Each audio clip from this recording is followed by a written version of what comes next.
আর আমি doctor মোরেজ Bucaille জন্মসূত্রে ইহুদির বাচ্চা, আমার জীবনে করেও আলেম উলামা কলেমার দাওয়াত দেয় নাই, আল্লাহ যে কে আমারে চিনাই নাই, আমার সামনে একখান কোরআন কিতাব আসে নাই। আমি গবেষক, আমি আবিষ্কার করেছি, সত্য আবিষ্কার করেছি। এই আবিষ্কারের পিছনে গবেষণা করতে করতে আমি আমার ভিতরে গবেষণা শুরু করলাম। আরে আমি ডক্টর মোরেজ বুকাইলি না বানাইলে মোবাইল হয় না, মোবাইল আমার বানানো লাগে, মাইকটা আমার বানানো লাগে, লাইটটা আমার বানানো লাগে, এত কিছু আমার বানানো লাগে। তাহলে আমিও তো একটা মখলুক, আমিও তো একটা সৃষ্টি, আমার পিছনে কোনো না কোনো বানানোওয়ালা অবশ্যই আছে, সে ছাড়া আমিও হইতে পারি না। তাহলে সে কে? আমি তারে খুঁজতে খুঁজতে পেয়ে গেছি। আমি আল্লাহকে চিনে বুঝে আল্লাহকে আল্লাহ বলে স্বীকার করছি। আর তোমরা হলো পৈতৃক সূত্রে মুসলমান। من يهد الله فهو المهتد ومن يضلل فلن تجد له وليا مرشدا ونشهد أن لا إله إلا الله وحده لا شريك له ونشهد أن سيدنا وسندنا وحبيبنا وطبيبنا وطبيب قلوبنا ومولانا محمدا عبد الله ورسوله صلى الله تعالى عليه وعلى آله وأصحابه وبارك وسلم تسليما كثيرا. أما بعد فأعوذ بالله من الشيطان الرجيم. بسم الله الرحمن الرحيم. يا بني إنها إن تك مثقال حبة من خردل فتكن في صخرة أو في السماوات أو في الأرض يأت بها الله إن الله لطيف خبير. يا بني أقم الصلاة وأمر بالمعروف وانه عن المنكر واصبر على ما أصابك إن ذلك من عزم الأمور. ولا تصعر خدك للناس ولا تمش في الأرض مرحا إن الله لا يحب كل مختال فخور. صدق الله مولانا العظيم. وقال النبي صلى الله عليه وسلم كل مولود يولد على الفطرة فأبواه يحودانه وينصرانه ويمجسانه. ثم قال النبي صلى الله عليه وسلم من ولد له ولد فليحسن اسم وأدبا فإذا بلغ فليزوج فإن بلغ ولم يزوجه فأصاب إثما فإثمه على أبيه أو كما قال عليه الصلاة والسلام. سبحانك لا علم لنا إلا ما علمتنا إنك أنت العليم الحكيم.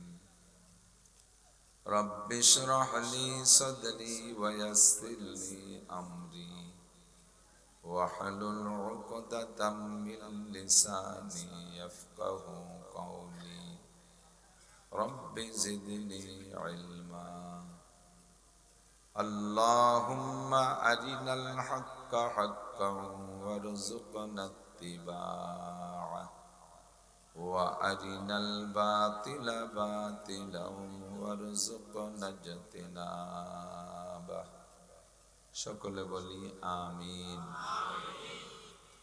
একটু দুরূদ শরীফ পড়ে নি। আল্লাহুম্মা সাল্লি আলা মুহাম্মাদিন ওয়া আলা আলি মুহাম্মাদ কামা সাল্লাইতা আলা ইব্রাহিম ওয়া আলা আলি ইব্রাহিম ইন্নাকা হামিদুম মাজিদ।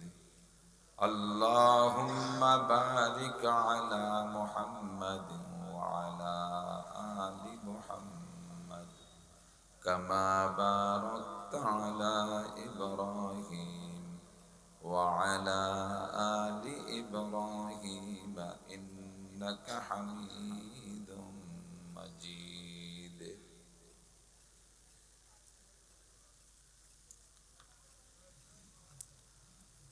ঐতিহ্যবাহী রহমানিয়া আরাবিয়া মার্কাজ মাদ্রাসা এতিমখানার উদ্যোগে আয়োজিত বার্ষিক ওয়াজ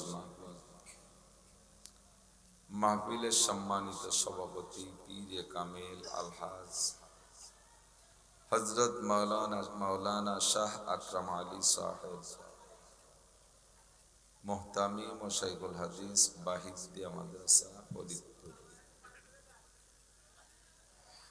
এতক্ষণ পর্যন্ত বয়ান করেছেন দেশবরেণ্য আহলে হক হক্কানি উলামায়ে কিরাম। অত্র মাদ্রাসার সুযোগ্য সুদক্ষ মুহতামিম সাহেব হুজুর, যোগ্য আসাতিদায়ে কিরাম, মাদ্রাসার আজিজ আমতোলাবা, এ অঞ্চলের অনেক অনেক উলামায়ে কিরাম, আয়েম্মায়ে মাসাজিদ, প্রাণপ্রিয় দেশবাসী, আল্লাহ তাবারাকা ওয়া তাআলার শাহী দরবারে আমাদের পক্ষ থেকে সর্বক্ষণ পাঠাই অসংখ্য শুকর। আমাদের হাজারো নাফরমানি করা সত্ত্বেও যে আল্লাহ পাক রব্বুল আলামিন আমাদের থেকে নিয়ামত রাজি বন্ধ করে দিচ্ছেন না। অসংখ্য নিয়ামত আমাদের জন্য অব্যাহত রেখেছেন।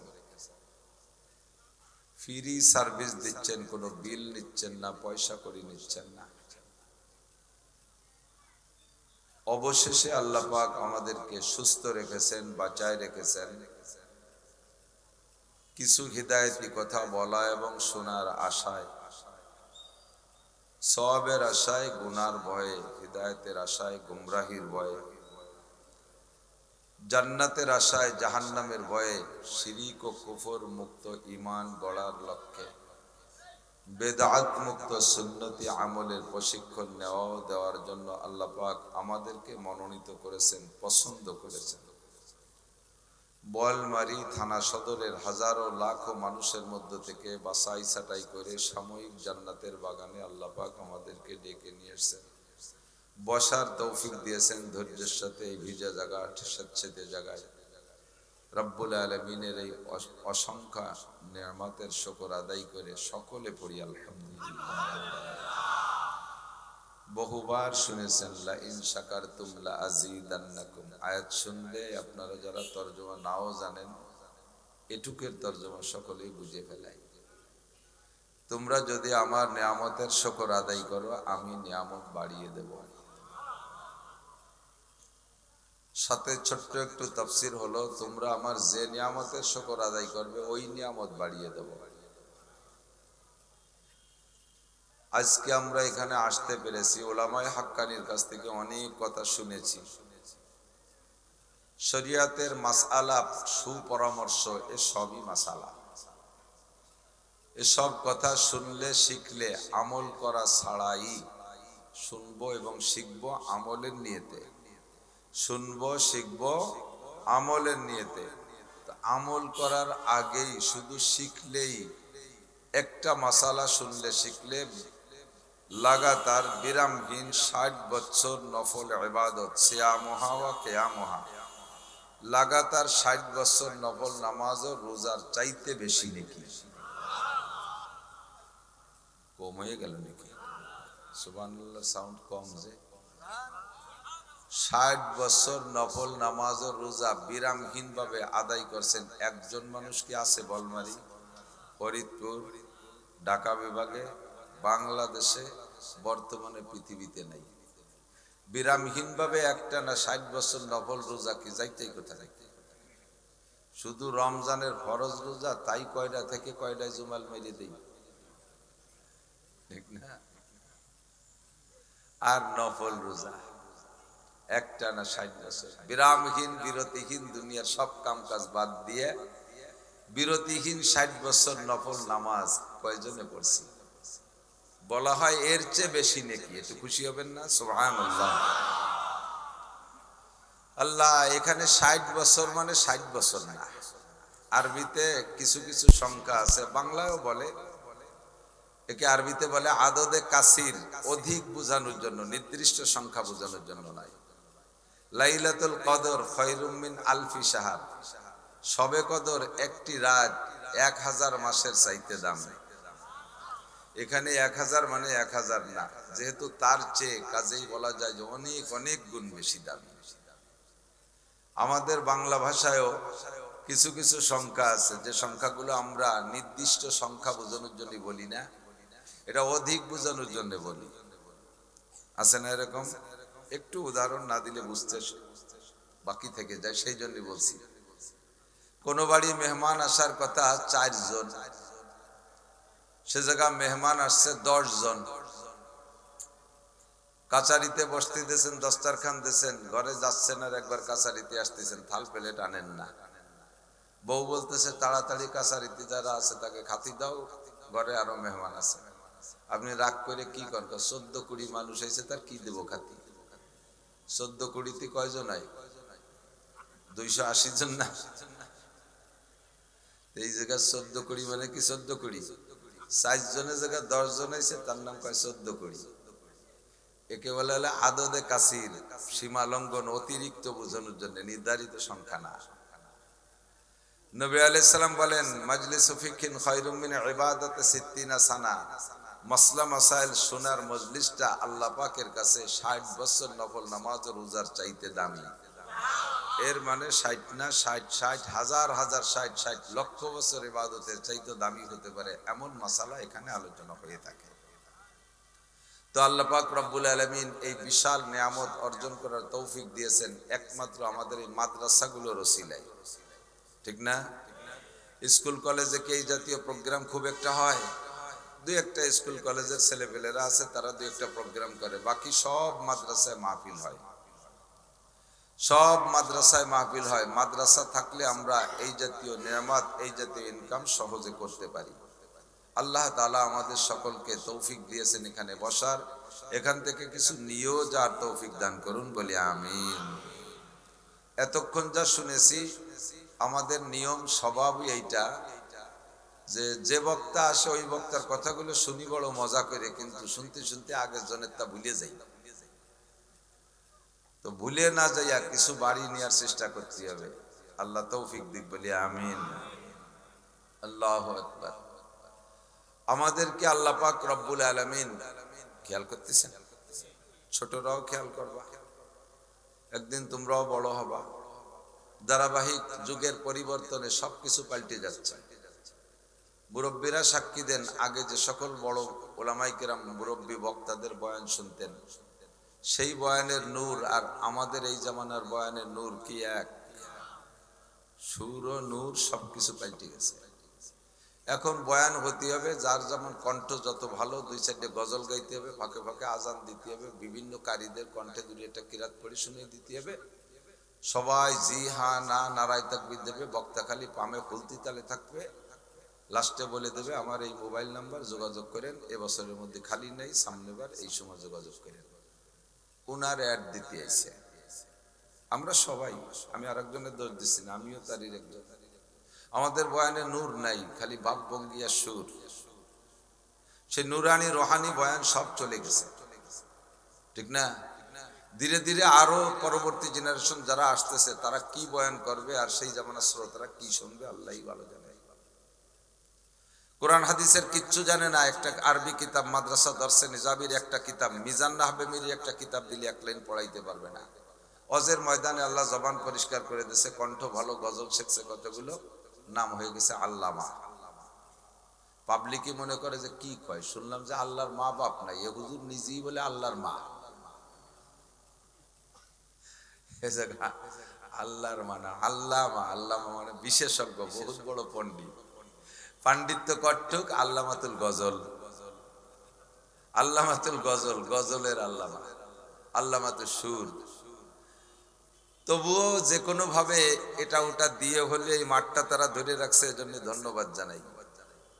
তা আস্তে আস্তে সবই পাল্টে যাচ্ছে। এখন পর্যন্ত আমরা যতটুকু মুরব্বীদের থেকে নিয়ে আসতে পারছি, আমার ছোট বড় সোনারা সবাই লক্ষ্য করবা, কুরআনে কারীম থেকে যা আল্লাহ পাক আমাদের শোনার তৌফিক দেয় যেন বাড়ি নিতে পারি, সবাই বলি আমিন। আল্লাহ পাক রব্বুল আলামিন আমাদেরকে যা জ্ঞান বুদ্ধি বিবেক বিবেচনা দেশে, আবার বলি এদিক ওদিক চাই, ফাঁকে ফাঁকে বাদাম খাই, এ কি জ্বালা। আমারে বক বক করতে লাগাই দিয়ে বাড়ি এলারা বাদাম খায়। যদি খাচ্ছি হয়তো আমারও কটা দেন, সবাই মিলে এক দমক বাদাম খাই, পরে হওয়া যাবে, সময় নষ্ট হবে, এই কাজটা বাদ দিতে হবে। শিশির পড়ে না বৃষ্টি পড়ে, আল্লাহ পাক মানুষকে যে পরিমাণ জ্ঞান বুদ্ধি বিবেক বিবেচনা দিয়েছে, এই জ্ঞানের উপরে আল্লাহ পাক রব্বুল আলামিনের পক্ষ থেকে একটা দাবি আছে, তোমার এই জ্ঞান দিয়েই সৃষ্টিকর্তাকে খুঁজে নাও, তোমার জ্ঞান দিয়ে সৃষ্টিকর্তাকে খুঁজে নাও, খালেককে খুঁজে নাও, মালিককে খুঁজে নাও, রাজ্জাককে খুঁজে নাও, মুহয়ী মুমিতকে খুঁজে নাও, বাঁচানে ওয়ালা মারনে ওয়ালাকে খুঁজে নাও। তোমার এই জ্ঞান দিয়ে খুঁজে নেওয়ার জন্য যথেষ্ট নিদর্শন, যথেষ্ট প্রমাণ তোমার সামনে আমি রেখেছি। যেদিকে তাকাবা সেদিকেই আল্লাহ পাকের কুদরতার নিদর্শন পাওয়া যাবে। যাবে কি যাবে না? বুজুর্গানে দিন বলেন, শজর মে হাজার মে তেরি রঙ্গ বু হ্যায়, जिधर देखता हो उधर तू ही तू है। যাদের চোখ আছে তারা যেদিকে তাকায় সেদিকে আল্লাহকে দেখে। এজন্যই মনসুর হাল্লাজ রহমাতুল্লাহ আলাইহি সব জায়গা আল্লাহকে দেখতে দেখতে দেখতে দেখতে এখন নিজের মধ্যে আল্লাহকে দেখে। লাস্টে বলা শুরু করে দিয়েছে আনাল হক, আমি আল্লাহ। শরীয়তের মাসালা হিসেবে আনাল হকের এই আনাল হক বলাটা কুফরি গুনাহ। এজন্য ইসলামী বিচার ব্যবস্থায় তাকে বিচারের কাঠগড়ায় দাঁড়াইতে হবে, তাকে ফাঁসি দিলে ফাঁসি নিতে হবে, যেহেতু বাহ্যিকভাবে কথাটা বড় জঘন্য কথা। কিন্তু সে নিজেকে নিজে আল্লাহর মারিফতের ভিতরে ডুবাইতে ডুবাইতে এমন অবস্থা হয়ে গেছে, যেদিকে তাকায় সেদিকে আল্লাহকে দেখে, নিজের মধ্যে তাকায় তাও সব জায়গায় আল্লাহকে দেখে। আমার এত সুন্দর নখটা কে বানাইছে? আমার এত সুন্দর চোখ কে দিয়েছে? আলাম নাজআল লাহু আইনাইন ওয়া লিসানান ওয়া শাফাতাইন। তোমার সুন্দর দুটো চক্ষু কি আমি দেই নাই? চক্ষু দুটো এই অবস্থায় খোলা আছে। হাজার হাজার মানুষ আছে যাদের চোখের ভিতরে কোনো সমস্যা আছে, বাহ্যিকভাবে বোঝা যায় না, অথচ চোখের পাওয়ার আল্লাহ পাক কেড়ে নিয়েছে। চোখ খোলা থাকা অবস্থায় কিছু দেখতে পারে না, আছে না নাই? জিহ্বে কথা বলে কি আমার কেদ্দারি নাকি আমার আল্লাহর কুদরত? জিহ্বেতে কথা বলাই কে? জিহ্বে থাকলেই কথা বলা যায় না। কুকুরের মুখের জিহ্বেটাও যে সাইজ, একটা মানুষের মুখের জিহ্বারও একই সাইজ। কুকুরের জিহ্বাটা নাড়া দিলে গেউ গেউ শব্দ করে, মানুষের জিহ্বাটা নাড়া দিলে কি সুন্দর সুন্দর কথা হয়। মানুষের মুখে যেমন একটা জিহ্বা, ছাগলের মুখেও তেমনই একটা জিহ্বা। ছাগলের মুখের জিহ্বাটাকে নাড়া দিলে ভ্যা ভ্যা শব্দ হয়, আর মানুষের মুখের জিহ্বাটা নাড়া দিলে সুন্দর সুন্দর কথা হয়। আল্লাহ পাক বলেন আর রহমান আল্লামাল কুরআন খালাকাল ইনসান আল্লামাহুল বায়ান। আর রহমান, রহমান আমার আল্লাহ, আল্লামাল কুরআন শিক্ষা দিয়েছে কুরআন, খালাকাল ইনসান দয়া করে বানাইছে মানব জাতি, আল্লামাহুল বায়ান কেউরে বয়ান আর বক্তৃতা শিক্ষা না দিয়া একমাত্র মানব জাতিকে আল্লাহ পাক কথা বলা শিক্ষা দিয়েছে। জিব্বের ভিতরে তাকান, ও জায়গা আল্লাহকে পাবেন। কতক্ষণ? শাজার মে হাজার মে তেরি রঙ্গ বুআয়, গাছের মধ্যে তোমার রং ও গিরান। একই গাছ, একই আম গাছ, কত রঙের আম হয়। একই ধান গাছ, কত রঙের ধান হয়। একই খেজুর গাছ, কত পদের খেজুর হয়। একই কাঁঠাল গাছ, কত পদের কাঁঠাল হয়। একই আঙ্গুর গাছ, কত পদের আঙ্গুর হয়। ঠিক না?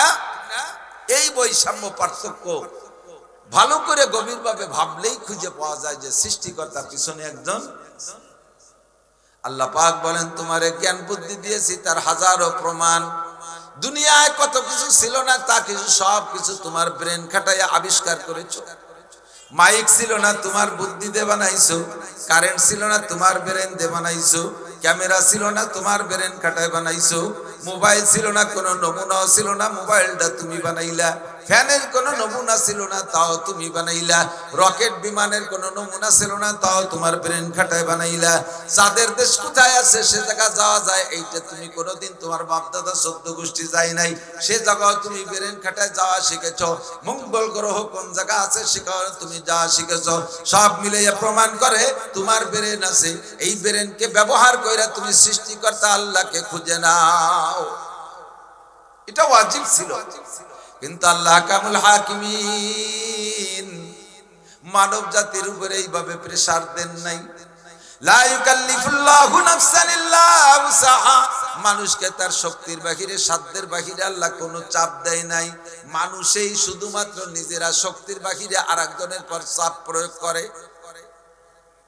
মানুষের স্বভাব শক্তির বাহিরে চাপ দেওয়ার একজনকে, কিন্তু আল্লাহর এটি স্বভাব না।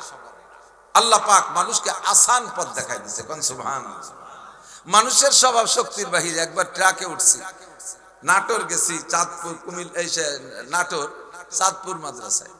সে সময় আমার গাড়ি নাই, তো গেছি বাই রোড। আসবো যখন পরের দিন 2 দিন হরতাল। 2 দিন হরতালের ভিতরে কিভাবে আসবো, এদিকে তো মাহফিল আছে, বসে তো থাকার কায়দা নেই। তখন বেরোইলাম, বললাম যে আমার বিশ্ব রোডে পৌঁছাই দা, দেখি যে কোনো ভাবে ট্রেনে টুনে যশোর যাত্রী বলে বা এইটুক দরকার আইটি এটি চলে যাবে। ওরা আমারে বিশ্ব রোডে নামাই দিয়ে কিছুক্ষণ দেরি করছে, তা কিছু আসে না। হরতালের ভয়তে সব এর আগেই শেষ আছে। এর মধ্যে দেখি একটা ট্রাক আসতেছে, ট্রাকরে আমি হাত উঁচু করলে ওরা দাঁড়াইছে। কি হুজুর? আমি বললাম, ভাই আমি এখানে আসছিলাম মাহফিলে, আমার একটু যশোর নিয়ে যাওয়া লাগে, আপনার কোন দিক যাবেন? হ্যাঁ, আমরাও বেনাপোল পার হইয়া আমরা ইন্ডিয়া ঢুকবো। আপনাদের গাড়িতে কি? আমাদের গাড়িতে কুড়ো, ধানের কুড়ো। রংপুর থেকে নিয়ে যাচ্ছি, এই কুড়ো ইন্ডিয়ায় নেবো, এই কুড়ো দিয়ে তেল বানায়, সেই কুড়ো। তো আমারে দেখে আস্তে আস্তে ছেলেরা চিনে ফেললো, কয় যে হুজুর নাম কি আপনার? বললাম, ও আপনার ওয়াজি তো আমরা শুনি, ইউটিউব সে সময় একটু একটু আসছে। তো উঠাই আমার মোটামুটি সুতি টুতি দেশে কায়দা করে ওকে ট্রাকের সামনে ভালো জায়গা আছে। তা আমি বললাম যে একটু জোরে চালা, রাত মেলা হয়ে গেছে, যশোর যাওয়ার আগে যদি হরতাল শুরু হয়ে যায় তাতে আর যাতে পারলাম না। কোনো মতেও সম্ভব না, এসছে জোরে চালা। কেন? কয় যে লোড বেশি। আমি বললাম যে ট্রাকের গায়ে দিয়ে লেখা দেখলাম 5 টন, কয় যে 18 টন উঠেছি।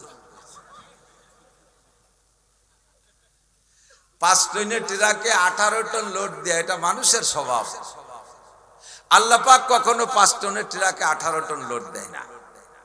মানুষের যেটা অসম্ভব এমন কিছু আল্লাহ তাআলা চাপাই দেয় নাই। কথা কন? 5 ওয়াক্ত নামাজ পড়া সম্ভব না অসম্ভব? অসম্ভব না সম্ভব? রমজানে 30টা রোজা রাখা অসম্ভব না সম্ভব? যদি অসম্ভব হতো তাহলে লাখ লাখ কোটি কোটি মানুষ কিভাবে রাখতো? ঠিক না? হজ করা সম্ভব না অসম্ভব? যাকাত দেওয়া অসম্ভব না সম্ভব? পর্দা করা অসম্ভব না সম্ভব? প্রত্যেকটা ইবাদত সম্ভব। যে জায়গা যাই আপনার কঠিন মনে হবে, আল্লাহ তাআলা ওই জায়গার বিকল্প ব্যবস্থা রাখছে। লা ইউকাল্লিফুল্লাহু নাফসান ইল্লা উসাহা। আল্লাহ পাক বলেন, তোমার শক্তির বাহিরে, সাধ্যের বাইরে কোনো হুকুম আমি দেই নাই। যেখানে তোমার কষ্ট হবে ও জায়গা আমি বিকল্প ব্যবস্থাও রেখেছি। খেয়াল করেন, ফরজ নামাজ দাঁড়িয়ে পড়া ফরজ, ফরজ নামাজ দাঁড়িয়ে পড়া, এই ছেলেরা খেয়াল করো, ফরজ নামাজ দাঁড়িয়ে পড়া ফরজ। ফরজ নামাজ যদি কেউ সুস্থ শরীরে বসে পড়ে, আল্লাহর কসম তার নামাজ হবে না। মা বোনরা একটু খেয়াল করেন, মহিলারা বসে নামাজ পড়ার গুরু, এই বসে নামাজ পড়ার উস্তাদ উন্ডা মনে শিক্ষা দিচ্ছে।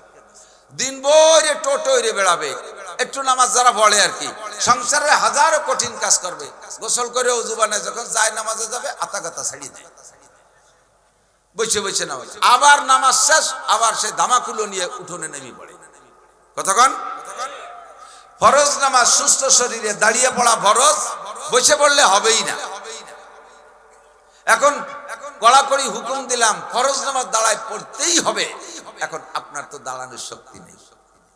আপনি আল্লাহর কাছে অভিযোগ করেন, আল্লাহ নাসির হুজুর যেভাবে কড়াকড়ির সাথে করলো তো নামাজ তো দাঁড়াই না বলি হয় না, আমার তো দাঁড়ানোর ক্ষমতা নেই। হুজুর কি করলো আর তুমি কি করছো বুঝাই কও দি। আল্লাহ কয় লাইসা আলাল মারিদে হারাজুন, রোগীর কোনো মশলা নাই, তুমি যেভাবে পারো সেইভাবে পড়ো। নাসির যা কয় কই যে সহজ ব্যবস্থা। আপনি দাঁড়াতে না পারেন বসে পড়েন, দাঁড়াতে না পারেন চেয়ারে বসেন, চেয়ারে না পারেন নিচে বসেন। একদল আবার খুব কঠিন ফতোয়া দিয়ে দিচ্ছে, চেয়ারে বসে নামাজই হয় না। তুমি চেয়ার পর্যন্ত আসো, তারপরে বুঝবানি ফতোয়া কোন দিক দাও। চেয়ার পর্যন্ত আল্লাহ আনলে আনতে পারে কি পারে না। তবে আমরা অনুমতি দিছি চেয়ারে বসে নামাজ পড়া জায়েজ আছে, এই সুবাদে আবার একদল চেয়ারে বসার স্টাইল বানাই দিয়েছে, ফাঁসায় চেয়ার এখন লাগাই রাখে, মসজিদের কোনায় চেয়ার এক গাদি দিয়ে রাখছে। তারা একটু কোনো মতে কষ্ট হয় বিদায় বসে নামাজ পড়ে, চেয়ারে বসে নামাজ। আপনার চেয়ারের প্রয়োজন যে জায়গা থেকে, সেই জায়গার আগে যদি চেয়ার ব্যবহার করেন তাহলে আপনার নামাজ হবে না। এ মাগুর একজন আমার ফোন দিয়েছে, হুজুর চেয়ারে বসে নামাজ হয়? এভাবে জিজ্ঞেস করলে আমার তো বলাই লাগবে, যদি অসুস্থ হয় মাজুর হয় তাহলে চেয়ারে বসে নামাজ হবে। কয় যে হুজুর এইভাবে সাধারণ ফতোয়া দিয়ে ওর বাংলায় কইছে গাইজে মারি দিয়েছেন আপনারা, সর্বনাশ করছেন আপনারা। সাধারণভাবে উন্মুক্ত চেয়ারে বসে নামাজ হয়, এই উন্মুক্ত মশলা দিয়ে সর্বনাশ করছে। আমাকে মসজিদের প্রথম কাতার সব চেয়ারম্যান, যে ম্যান চেয়ারে বসে তার নাম চেয়ারম্যান না। বিনি ভোটে সারা ইউনিয়নের সবাই ভোট দিয়ে একটা চেয়ারম্যান বানাইছি, আর বিনি ভোটে সামনে এক কাতার চেয়ার। আমি বললাম যদি অসুস্থ হয় তো অসুবিধা কি, পড়বে, অসুবিধা নেই। এখন সে সুযোগ পেয়ে হুজুর আমাকে ইমাম সাহেব চেয়ারে বসে পড়াতে চাচ্ছে। বললাম দেও ইমামরা চেয়ার দাও, তোমরা পিছনে খাট বানাই ফেলো, চুয়ে পড়বা, সুযোগ পাইছো যখন ছাড়বা। খেয়াল রাখেন, আইসে গেলে মশলাটা কয়ে যাই। চেয়ার বাড়ছে না দেশে, বহুত চেয়ার। মুরব্বীরা বলেন আজ থেকে 30 বছর আগে কোন মসজিদে চেয়ার ছিল? এই চেয়ার নতুন আবিষ্কার হয়েছে। যেহেতু আবিষ্কার হয়েছে কাজেই চেয়ারের মশলাটা বলে দেয়া লাগে। আপনার দাঁড়ানোর ক্ষমতা আছে, আপনার দাঁড়ানোর ক্ষমতা আছে, আপনাকে দাঁড়াইতে হবে। আপনার রুকু দেওয়ার ক্ষমতা আছে, রুকু দিতে হবে। আপনার রুকুর পরে সিজদায় যাইতে পারেন না, এই জায়গা রান টান এখানে টাইট বেঁধে গেছে, এরপরে আপনি চেয়ার ছাড়া উপায় নেই, নিচে যাইতে পারেন না। তাহলে আপনাকে দাঁড়ানোর সময় দাঁড়াতে হবে, রুকুর সময় রুকু দিতে হবে, সিজদার সময় আপনি চেয়ারে বসে ইশারা করবেন। তাছাড়া তারপরে যদি আপনার চেয়ার ছাড়া আগের থেকে যদি নিচে মাটিতে বসে রুকুটা হাঁটুর উপর কুজয়ে দিয়ে কপাল লাগায় সিজদা দিতে পারেন, তাহলে আপনার দাঁড়ানোর দরকার নাই। আপনি বসে মাটিতে বসে নামাজ পড়বেন, ফ্লোরে বসে নামাজ পড়বেন। কারণ চোখের ইশারায় রুকু সিজদা করে একজন ইমানদার নামাজি আল্লাহওয়ালা, একজন খালেস আল্লাহওয়ালা মানুষ চোখের ইশারায় সিজদা দিয়ে ওই তৃপ্তি পাবে না যেই তৃপ্তি মাটিতে সিজদা দিয়ে পাওয়া যায়। আল্লাহর কুদরতি কদমে সিজদা দেব, এই সিজদার থেকে আল্লাহ আমারে বঞ্চিত করে ফেললো। এজন্য চেয়ারে বসার চাইতে যদি ফ্লোরে বসে মাটিতে সিজদা দিতে পারেন, চেয়ারে বসবেন না। কথা কি বুঝে আসছে? আপনি দাঁড়াতে পারেন, তার প্রমাণ হলো মসজিদে এসে নামাজের আগে 5 মিনিট সময় রয়েছে, বসে নিলে দাঁড়ায় রয়েছেন, তাতে বোঝা যায় দাঁড়াতে পারেন। আপনি রুকুও দিতে পারেন, তারও প্রমাণ আছে। হাতেতে মোবাইল পড়ে গেছে, কুজয়ে দিয়ে উঠলেন, তাতে বোঝা যায় রুকুও দিতে পারেন। অথচ আপনি দাঁড়ানো আর রুকু বাদ দিয়ে শুরুর থেকে স্টাইল ম্যান বসে রয়েছেন চেয়ারে, আপনার নামাজ হবে না। এবার চেয়ারটা রাখবেন কোন জায়গায়, চেয়ারটা রাখবেন কোন জায়গায়, এর একটা মশালা। চেয়ারটা সেট করবেন কোথায়? চেয়ার সেট করার জন্য আপনি যেহেতু দাঁড়াতে পারেন, কাজেই দাঁড়াতেই হবে। চেয়ারটারে সেট করবেন চেয়ারের পিছনের পায়া মুসল্লিদের পার গোড়ালি বরাবর। কারণ যদিও সেখানে এভাবে সেট করলে দাঁড়ানোর সময় আপনি এক হাত আগায় চলে যাচ্ছেন, কাতারের থেকে এলোমেলো হয়ে যাচ্ছেন, বসার সময় আপনি সবার সাথে সমান হবেন। পাশাপাশি দাঁড়ানোর সময় যদি সমান হওয়ার জন্য চেয়ারটারে পুরোটা পিছনে দিয়ে দেন, তাহলে ওই বরাবর পিছনে আর একজন দাঁড়াইছে না, সে যখন সিজদায় যাবে ওই চেয়ারের তলে মাথা দেবে, চেয়ারের তলে মাথা দিয়ে যখন উঠবে চেয়ার মাথায় উড়িয়ে উঠবে। এবার সে চেয়ার মাথায় উড়িয়ে উঠলো আর আপনি সেই বরাবর এসে বসতে গেলেন, চেয়ার পারলেন না, সিধে পড়বেন না, পুরো মসজিদে একটা হজবরল শুরু হয়ে গেল। এই জন্য চেয়ারটারে সামনে দেবেন। তবে তারপরও আমি সেই কথা বলছি, লা ইউকাল্লিফুল্লাহু নাফসান ইল্লা উসাহা। দাঁড়ায় পড়তে না পারলে বসে পড়েন, বসে পড়তে না পারলে আপনি শুয়ে পড়েন, তবু আপনাকে নামাজ পড়ার জন্য আল্লাহর হুকুম আছে। যেভাবে পারেন সেইভাবে। আল্লাহ পাক আপনাকে শক্তির বাহিরে কোনো হুকুম চাপায় দেয় নাই। বিনা অজুতে নামাজ হবে না, যত বড় শীতের রাত হোক, যত বড় ঠান্ডা পানি হোক, অজু ছাড়া নামাজ হবে। কড়া হুকুম, বিনা অজুতে নামাজ হবে না। আপনি আল্লাহ পাকের কাছে অভিযোগ করলেন, আল্লাহ, মাওলানা নাসির সাহেব খুব শক্তভাবে বলে গেছে তুমি পাক মাটিতে তায়াম্মুম করে নামাজ পড়বা। ব্যবস্থা আছে না নাই? রাস্তায় যে মাঝে মাঝে বড় বড় রাস্তার ব্রিজ ভেঙে যায়, তখন ফিরে ব্রিজ সংস্করণের জন্য ওই জায়গাটা ভেঙে ফেলাই দেয়। ভেঙে ভাঙ্গার পরে পাশ দিয়ে যাওয়ার জন্য একটা বিকল্প সড়ক রাখে না? বিকল্প সড়ক, যে জায়গা ভাঙ্গা রাস্তা, ভাঙ্গা ব্রিজ, সে জায়গায় বিকল্প সড়ক আছে। আপনার শরীয়তের মাসালা মানার জন্য, আমল করার জন্য যেখানে এরকম কঠিন হবে ভাঙ্গা ব্রিজ বাঁধবে, দেখবেন যে পাশে একটা বিকল্প সড়ক আছে। নামাজের সময় বিকল্প সড়ক, ওযুর সময় বিকল্প সড়ক। কতক্ষণ? এই আরেকটা ফাঁকে একটা মাসালা বুঝে নেন। আমরা জানি যে ওযু ফরজ হইছে, ওযু করার দরকার, কিন্তু পানি পাই না বা পানি ব্যবহার করা শরীরের জন্য চরম ক্ষতিকারক, ডাক্তারে বলছে। কাজে এই সময় আপনি তায়াম্মুম করতে পারবেন। আমরা ওযুর এগেনস্টে তায়াম্মুম করি অনেকেই। খেয়াল করতে হবে, খুব ইম্পর্টেন্ট। সচরাচর এই কথাগুলো আসে না, এসে গেলে টুক হয়ে যায়। কিন্তু এই তায়াম্মুমটা শুধু ওযুর এগেনস্টে না, গোসল, ফরজ গোসল হইছে তার এগেনস্টে তায়াম্মুম করে নামাজ পড়লে নামাজ হয়ে যাবে। বলেন না সুবহানাল্লাহ? এর চাইতে বড় বিকল্প সড়ক আর কি হতে পারে? আমরা ওযু ফরজ হইছে এটা পানি ব্যবহার করার কষ্টের কারণে বা রোগের কারণে ব্যবহার না করে তায়াম্মুম করি, কিন্তু গোসল ফরজ হইছে এর পরিবর্তে আমরা তায়াম্মুম করে নামাজ পড়ি না। কোন এত বড় অ্যাক্সিডেন্ট, এ কি তায়াম্মুমে সারেনি? অথচ তায়াম্মুম, গোসল ফরজ হলেও তার এগেনস্টে তায়াম্মুম করে নামাজ পড়ে ফেললে নামাজ হয়ে যাবে। কন্যা সুবহানাল্লাহ। আল্লাহ কত সহজ করছে। হযরত আলী রাদিয়াল্লাহু তাআলা আনহু একদিন আইসে হুজুরের কাছে, আইসা সারা গায়ে মাটি মুটি ধুলোবালি বাহানো। হুজুর কইছে, আলী এ কি এরছো? কয় যে হুজুর তায়াম্মুম করে আইছি। এ কিরম তায়াম্মুম করছো? কয় যে হুজুর ওযুর তায়াম্মুম তো শিখাই দিয়েছেন, মুখ মুছতে হবে, হাত মুছতে হবে। আমার তো গোসল ফরজ হয়েছে, আমি তো শেষে বালি একটা গাদি দিয়ে ওর মধ্যে ডুব দিয়ে দিতে পারে গেছে। সারা গা তায়াম্মুম করছে, গোসলের তায়াম্মুম। ওযুর তায়াম্মুমও যতটুকু, গোসলের তায়াম্মুমও ততটুক। কথা কি বুঝছেন? একটা সহজ ব্যবস্থা হয়েছে কিনা কথা বলেন? একটা সহজ ব্যবস্থা হয়ে গেছে। তায়াম্মুম করে আপনি গোসল, নামাজ পড়তে পারতেছেন। তায়াম্মুম গোসলের পরিবর্তে আপনার চলবে। আল্লাহ আল্লাহ, লা ইউকাল্লিফুল্লাহু নাফসান ইল্লা উসাহা। কয়েকটা মাসালা এসে গেল, তাই বললাম। রমজান মাসে রোজা রাখা ফরজ। রমজান মাসে রোজা রাখা, সাবালেগ নারী আর পুরুষ একজন যদি রমজান মাসে রোজা ছেড়ে দেয়, রমজান মাসে সুস্থ মানুষ বাড়ি থেকে যদি রোজা না রাইখা খানা খায়, ওই খাদ্যের মাধ্যমে যেই ফোঁটা রক্ত দেহে তৈরি হবে, ওই এক ফোঁটা রক্ত শরীরের ভিতরে শুকরের রক্তর চাইতে নাপাক। আর নাপাক রক্ত গায়ে থাকতে জান্নাতে যাইতে পারবা না। এই নাপাক রক্ত শরীরের থেকে অপারেশন করে বের করতে হবে। এই অপারেশনের জন্য হাসরের মাঠে কোনো ডাক্তারখানা, কোনো ক্লিনিক নাই, কোনো হাসপাতাল নাই। ওর জন্য একটা মাত্র হাসপাতাল, একটা মাত্র ক্লিনিক। সেই ক্লিনিকের নাম হলো জাহান্নাম। হারাম খানা খায় রমজান মাসে রোজা না রাইখা তুমি হারাম খানা খাইছো, খানা খাইছো হালাল, কিন্তু রমজান মাসে দিনের বেলায় সুস্থ মানুষ রোজা না রাইখা নিজের হালাল ইনকামের থেকে খাইলো, সেটা হারাম হয়ে যায়। তাতে যে রক্ত হয়েছে, রক্ত হয়েছে নাপাক। এই নাপাক রক্ত দেখে থাকতে জান্নাতে যাইতে দেওয়া হবে না। কাজেই রক্তরে অপারেশন করতে তোমাকে জাহান্নামে পোড়া লাগবে। রমজান মাসে রোজা রাখা ফরজ। বক্তব্য যেভাবে দিলাম তাতে কাহারও কোনো সুযোগ নেই রমজানের রোজা ছেড়ে দেওয়ার। কথা বলেন ঠিক কি ঠিক না? আপনি এবার রমজান মাসে আল্লাহ পাকের কাছে অভিযোগ করলেন, আল্লাহ, ডাক্তারে তো আমাকে যেভাবে চিকিৎসা দিয়েছে, আমি রমজান মাসে রোজা রাখলে জান নিয়ে আমার টানাটানি, রোগ আমার মারাত্মক রূপ ধারণ করবে। আল্লাহ পাক এবার কি করব? মাওলানা নাসির সাহেবের কড়া আওয়াজের পর আমল করব, নাকি কোনো বিকল্প সড়ক আছে? আল্লাহ কয়, ইন কুনতুম মারিদান আও আলা সাফারিন ফাইদ্দাতুম মিন আইয়ামিন উখার। তোমার ওই নিয়ে চিন্তা করা লাগবে না, হুজুররা যা কয় কোক। যদি তুমি অসুস্থ হও অথবা বাড়ির থেকে 48 মাইল দূরে কোথাও সফরে থাকো, সফরে থাকা অবস্থায় এবং অসুস্থ অবস্থায় তোমার রোজা না রাখলে চলবে, তুমি ওই রোজাগুলো ছেড়ে দাও এখন। রমজানের পরে সুস্থ অবস্থায়, রমজানের পরে বাড়ি আসলে আবার রোজাগুলো রেখে দিলে চলবে। শক্তির বাহিরে আমি কোনো হুকুম চাপাই দেই না। প্রমাণ হলো কি হলো না, রাতভর বলতে পারবো, এত সেদিকে আমার ওয়াজ না, একটু এসে গেল বললাম।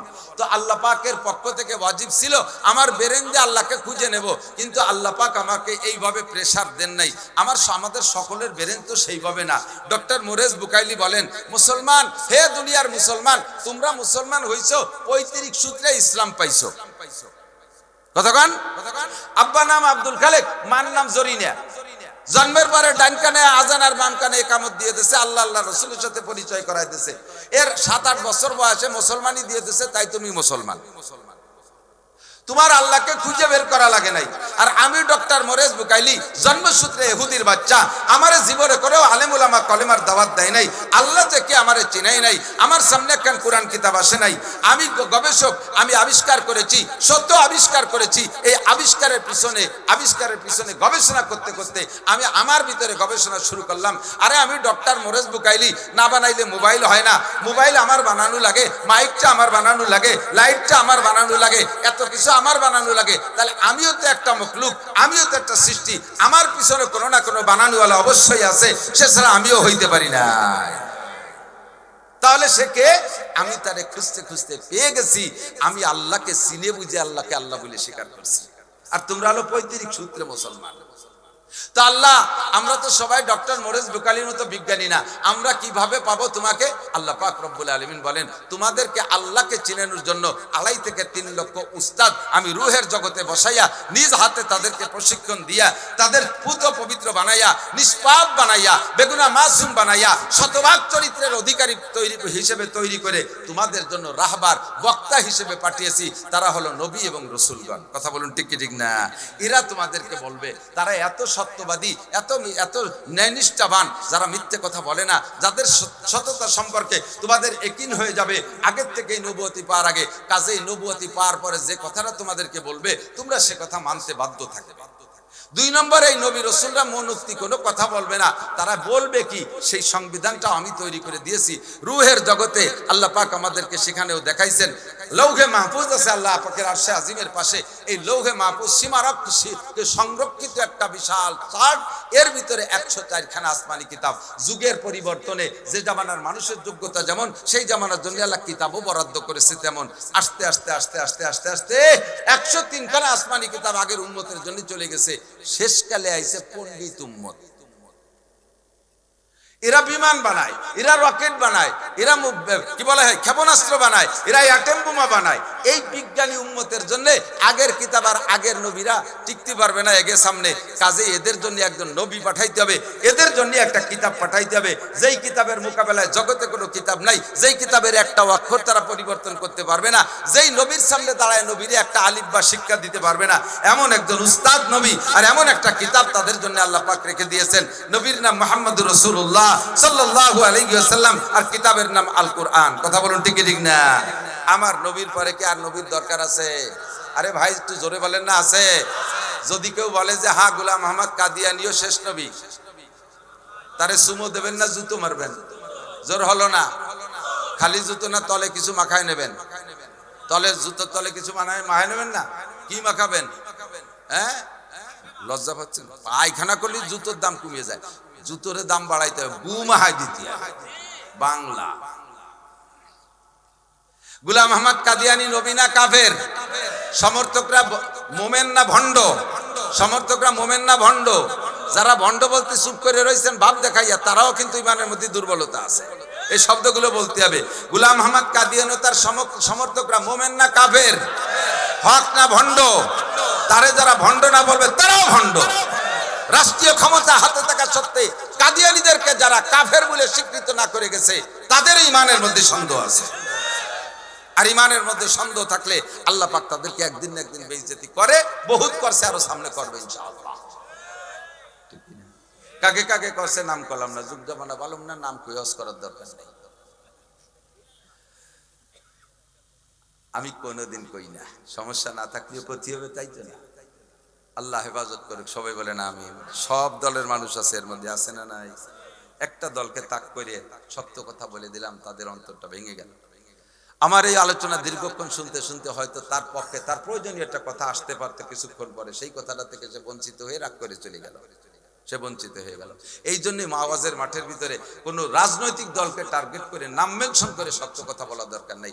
দোষগুলো বলে দেই, যার আছে সে বুঝে নি, ঠিক না? যার আছে সে বুঝে নি, আর গুণগুলো বলে দেই, এগুলো যাতে আমরা সবাই অর্জন করতে পারি। আল্লাহ কবুল করুক, বলেন আমিন। শেষ নবী মুহাম্মাদুর রাসূলুল্লাহ, হুজুর বলে আনা খাতামুন নবিয়্যিল্লাহ নবিয়্যা বাদি, আমি শেষ নবী, আমার পরে কোনো নবী আসবে না। ভাই, আল্লাহর সাথে আরেকজন আল্লাহ সাব্যস্ত করলে ওই লোকটা মুমিন না মুশরিক? আল্লাহর সাথে সমক শক্তির আর কেউ আছে? আল্লাহ হাজির, একই টাইমে সব জায়গায় উপস্থিত থাকার ক্ষমতা কার? একই টাইমে সব জায়গা দেখার ক্ষমতা কার? লুকমান হাকিম আলাইহিস সালাতু ওয়াসসালাম তার ছেলেকে বলতেছে, ইয়া বুনাইয়া ইন্নাহা ইন তাকুম মিসকালা হাববাতিন মিন খারদালিন ফাতাকুম ফি সখরাতিন আও ফিস সামাওয়াতি আও ফিল আরদি ইয়াতি বিহাল্লাহ ইন্নাল্লাহা লাতীফুন খাবীর।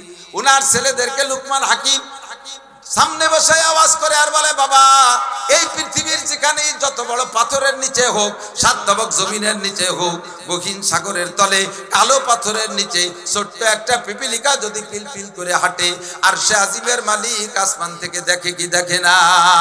তার পায়ের আওয়াজও শোনে কি শোনে না? বান্দা, তুমি যেখানে যা কিছু করো না কেন, সবই আমার আল্লাহ পাক শোনে। আল্লাহ পাকের ক্ষমতা হাজির ও নাজির। জিব্রাইলও হাজির নাজির না, মিকাইলও হাজির নাজির না, ইসরাফিলও হাজির নাজির না। আরে আজরাইল আলাইহিস সালাম এত বড় ক্ষমতাদার ফেরেশতা, সেও হাজির নাজির না। হাজির আর নাজির ক্ষমতা একমাত্র কার? যদি কেউরে ভালোবেসে বলি অমুক হাজির ও নাজির, তাহলে আল্লাহর গুণের সাথে তারে শরীক করলেন। আপনি ওই ব্যক্তির হাজারো আশিক হন, যতই নামাজ পড়েন আর রোজা রাখেন, হজ করেন আর উমরা করেন, আপনি কোনো না কোনো মখলুককে আল্লাহর সাথে তার গুণের দিক দিয়ে শরীক করেছেন। কাজেই আপনি পাক্কা মুশরিক। সারা জীবন পড়ে নামাজ পড়ে খোদার কসম এক সেকেন্ডও জান্নাতে যাইতে পারবেন না, ঠিক কি না? যেমন আল্লাহর সাথে কেউরে শরীক করাও শিরিক, তেমন নবী মুহাম্মদুর রাসূলুল্লাহর সাথেও অন্য কেউকে নবুয়তি দাবি করে তাকে মেনে নেওয়ার নামও শিরিক। ওইটার নাম শিরিক মা আল্লাহ, আর এইটার নাম হলো শিরিক মা রাসূল। আল্লাহর সাথে শরীকও যেমন মুশরিক, নবী পাকের শরীক করাও সেরকম মুশরিক। আমার প্রাণ প্রিয় যুবক বন্ধুরা, বলমারি যুবকরা, একটু অ্যালার্ট থাকবা, সতর্ক থাকবা। হাজার হাজার লক্ষ লক্ষ টাকা ছাড়ছে ইহুদি। এই ইহুদিদেরকে আল্লাহ তাআলা যে পাণ্ডিত্য দিয়েছে, তাদের যে জ্ঞান বিজ্ঞান দিয়েছে, তাদেরকে যে অর্থনৈতিক সচ্ছলতা দিয়েছে, তাদের যে টেকনিক্যাল কৌশল দিয়েছে, এই টেকনিক কৌশল দিয়ে সারা পৃথিবীর উপরে তাদের ব্যবসা বাণিজ্য ছড়িয়ে কোটি কোটি টাকা ইনকাম করে এই টাকাগুলো দুইটা কাজে ব্যবহার করে। এক নম্বরে সুকৌশলে ষড়যন্ত্র কইরা আমাদের মুসলমানদের ভিতরে বিভ্রান্ত সৃষ্টি করে।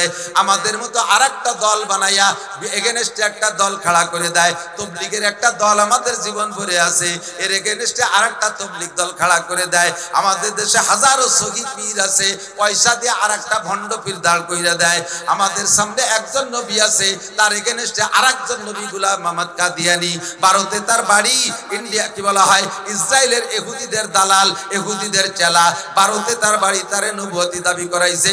লক্ষ লক্ষ কোটি কোটি টাকা সেই ইহুদি চক্রান্তের মাধ্যমে আসতেছে, কাদিয়ানী ফিরকার মাধ্যমে আসতেছে। মুসলমান দুর্বল, মুসলমান দুর্বল ইমানদার, গরিব গুরাবাদের ভিতরে টাকা দিয়া যুবকরা বেকার, পয়সা পায় না, কর্মজীবন কর্মসংস্থান খুঁজে পাচ্ছে না। এই সমস্ত যুবকরা যদি 2 লাখ 5 লাখ টাকা দেয়, ব্যবসা বাণিজ্য করে খাও, কোনোদিন আমাকে ফেরত দেওয়া লাগবে না, অথবা সুদ মুক্ত লোন দিয়ে দিলাম, অথবা আসো তুমি টিকিট কাটো, তোমার ইটালি, অস্ট্রেলিয়া, ফ্রান্স, আমেরিকা নিয়ে যাব, ওখানে নিয়ে গ্রিন কার্ড দিয়ে দেব। কোন যুবক দুর্বল না হবা?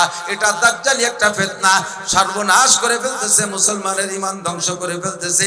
এই সমস্ত পয়সা দেনেওয়ালা কাদিয়ানীরা যদি আমাদের মধ্যে এসে দাওয়াত দেয়, আমরা যুবকরা মজবুতির সাথে বিশ্বনবী মুহাম্মদুর রাসূলুল্লাহ সাল্লাল্লাহু আলাইহি ওয়াসাল্লামের হাতের হাউজে কাউসার পাবা, নবী পাকের সুপারিশ পাইবা, নবী পাকের সাথে জান্নাতে যাবা। হিম্মত করে ওই বেঈমানদের মোকাবেলায় জিহাদের জন্য দাঁড়িয়ে যেতে হবে। ঢাকাশরী নামবেন তো নাকি খালি হুজুররা নামবে? ঢাকাশরী নামবেন? ঢাকাশরী নামবেন? যে কোনো এই জাতীয় দুর্নীতির মোকাবেলায় উলামায়ে কেরাম যখন সম্মেলন করে, খালি মাদ্রাসার হুজুররা আর পাবলিকরা মনে করে যে ওটা হলো হুজুরকে দায়িত্ব। কিয়ামতের ময়দানে তুমি নবীর সুপারিশ পাবা, নবী পাকের সুপারিশ দিয়ে জান্নাতে যাবা, এগুলো জিব্বে বার হইয়া হাত পেতে মুনাজাত করতে তালে থাকো, অথচ নবীরে গালি দেয়, কোরআনে গালি দেয়, সে জায়গায় দায়িত্ব দিয়ে দিছে হুজুরকে। বিশ্ব নবীর অপমানে যদি না কাঁদে তোমার মন, মুসলিম না মুনাফিক তুমি নবীর দুশমন। বিশ্ব নবীর অপমানে যদি না কাঁদে তোমার মন, মুসলিম না মুনাফিক তুমি নবীজির দুশমন। কথা বলেন ঠিক কি ঠিক না? যখন এমন কোন খবর কানে আসবে, ঝাঁপিয়ে পড়বেন আমার কলেজের বন্ধুরা, আমার হাই স্কুলের বন্ধুরা, বিশ্ববিদ্যালয়ের যুবকরা, বিভিন্ন শ্রেণীর যুবকরা, তোমরা আগে নেমে পড়বা। শাবুন্না শাফি ইবাদাতিল্লাহ, কিয়ামতের ময়দানে তোমার মতো যুবককে নবী ডাইকা কুলের মধ্যে বসায়া হাউজে কাউসার পান করাইয়া আরশে আজিমের নিচে বসাইয়া দিবে। তুমি ভিআইপি মেহমান নাম্বার 2, আর সে আজিমের নিচে 7 শ্রেণী ভিআইপি মেহমান, তার ভিতরে রোল নাম্বার 2 এই সমস্ত যুবকদের আল্লাহ রাসূল আল্লাহ পাকের সাথে শরীক করব না, নবী পাকের সাথে শরীক করব না, ঠিক কি না? বাছাই করা কিতাব কোরআনে কারীম আর বাছাই করা নবী আমাদের জন্য পাঠিয়েছেন, আমরা শুকর আদায় করি আলহামদুলিল্লাহ। কোরআন শরীফ তৈরি হয়েছে 114টা সূরার মাধ্যমে, পারা বন্টন হয়েছে 30টা। আয়াতের সংখ্যার ভিতরে 2 রকম গণনা আছে। সিদ্দিক আয়েশা রাদিয়াল্লাহু তাআলা আনহা বলেন 6236, আর হযরত আলী রাদিয়াল্লাহু তাআলা আনহুর গণনায় 6666। এইটাই আমাদের কাছে বেশি প্রসিদ্ধ। আয়াত সংখ্যা যাই হোক, সূরার সংখ্যা 114। তার ভিতরে একটা সূরার নাম আছে সূরা লুকমান, 21 নম্বর পারা। কষ্ট হচ্ছে?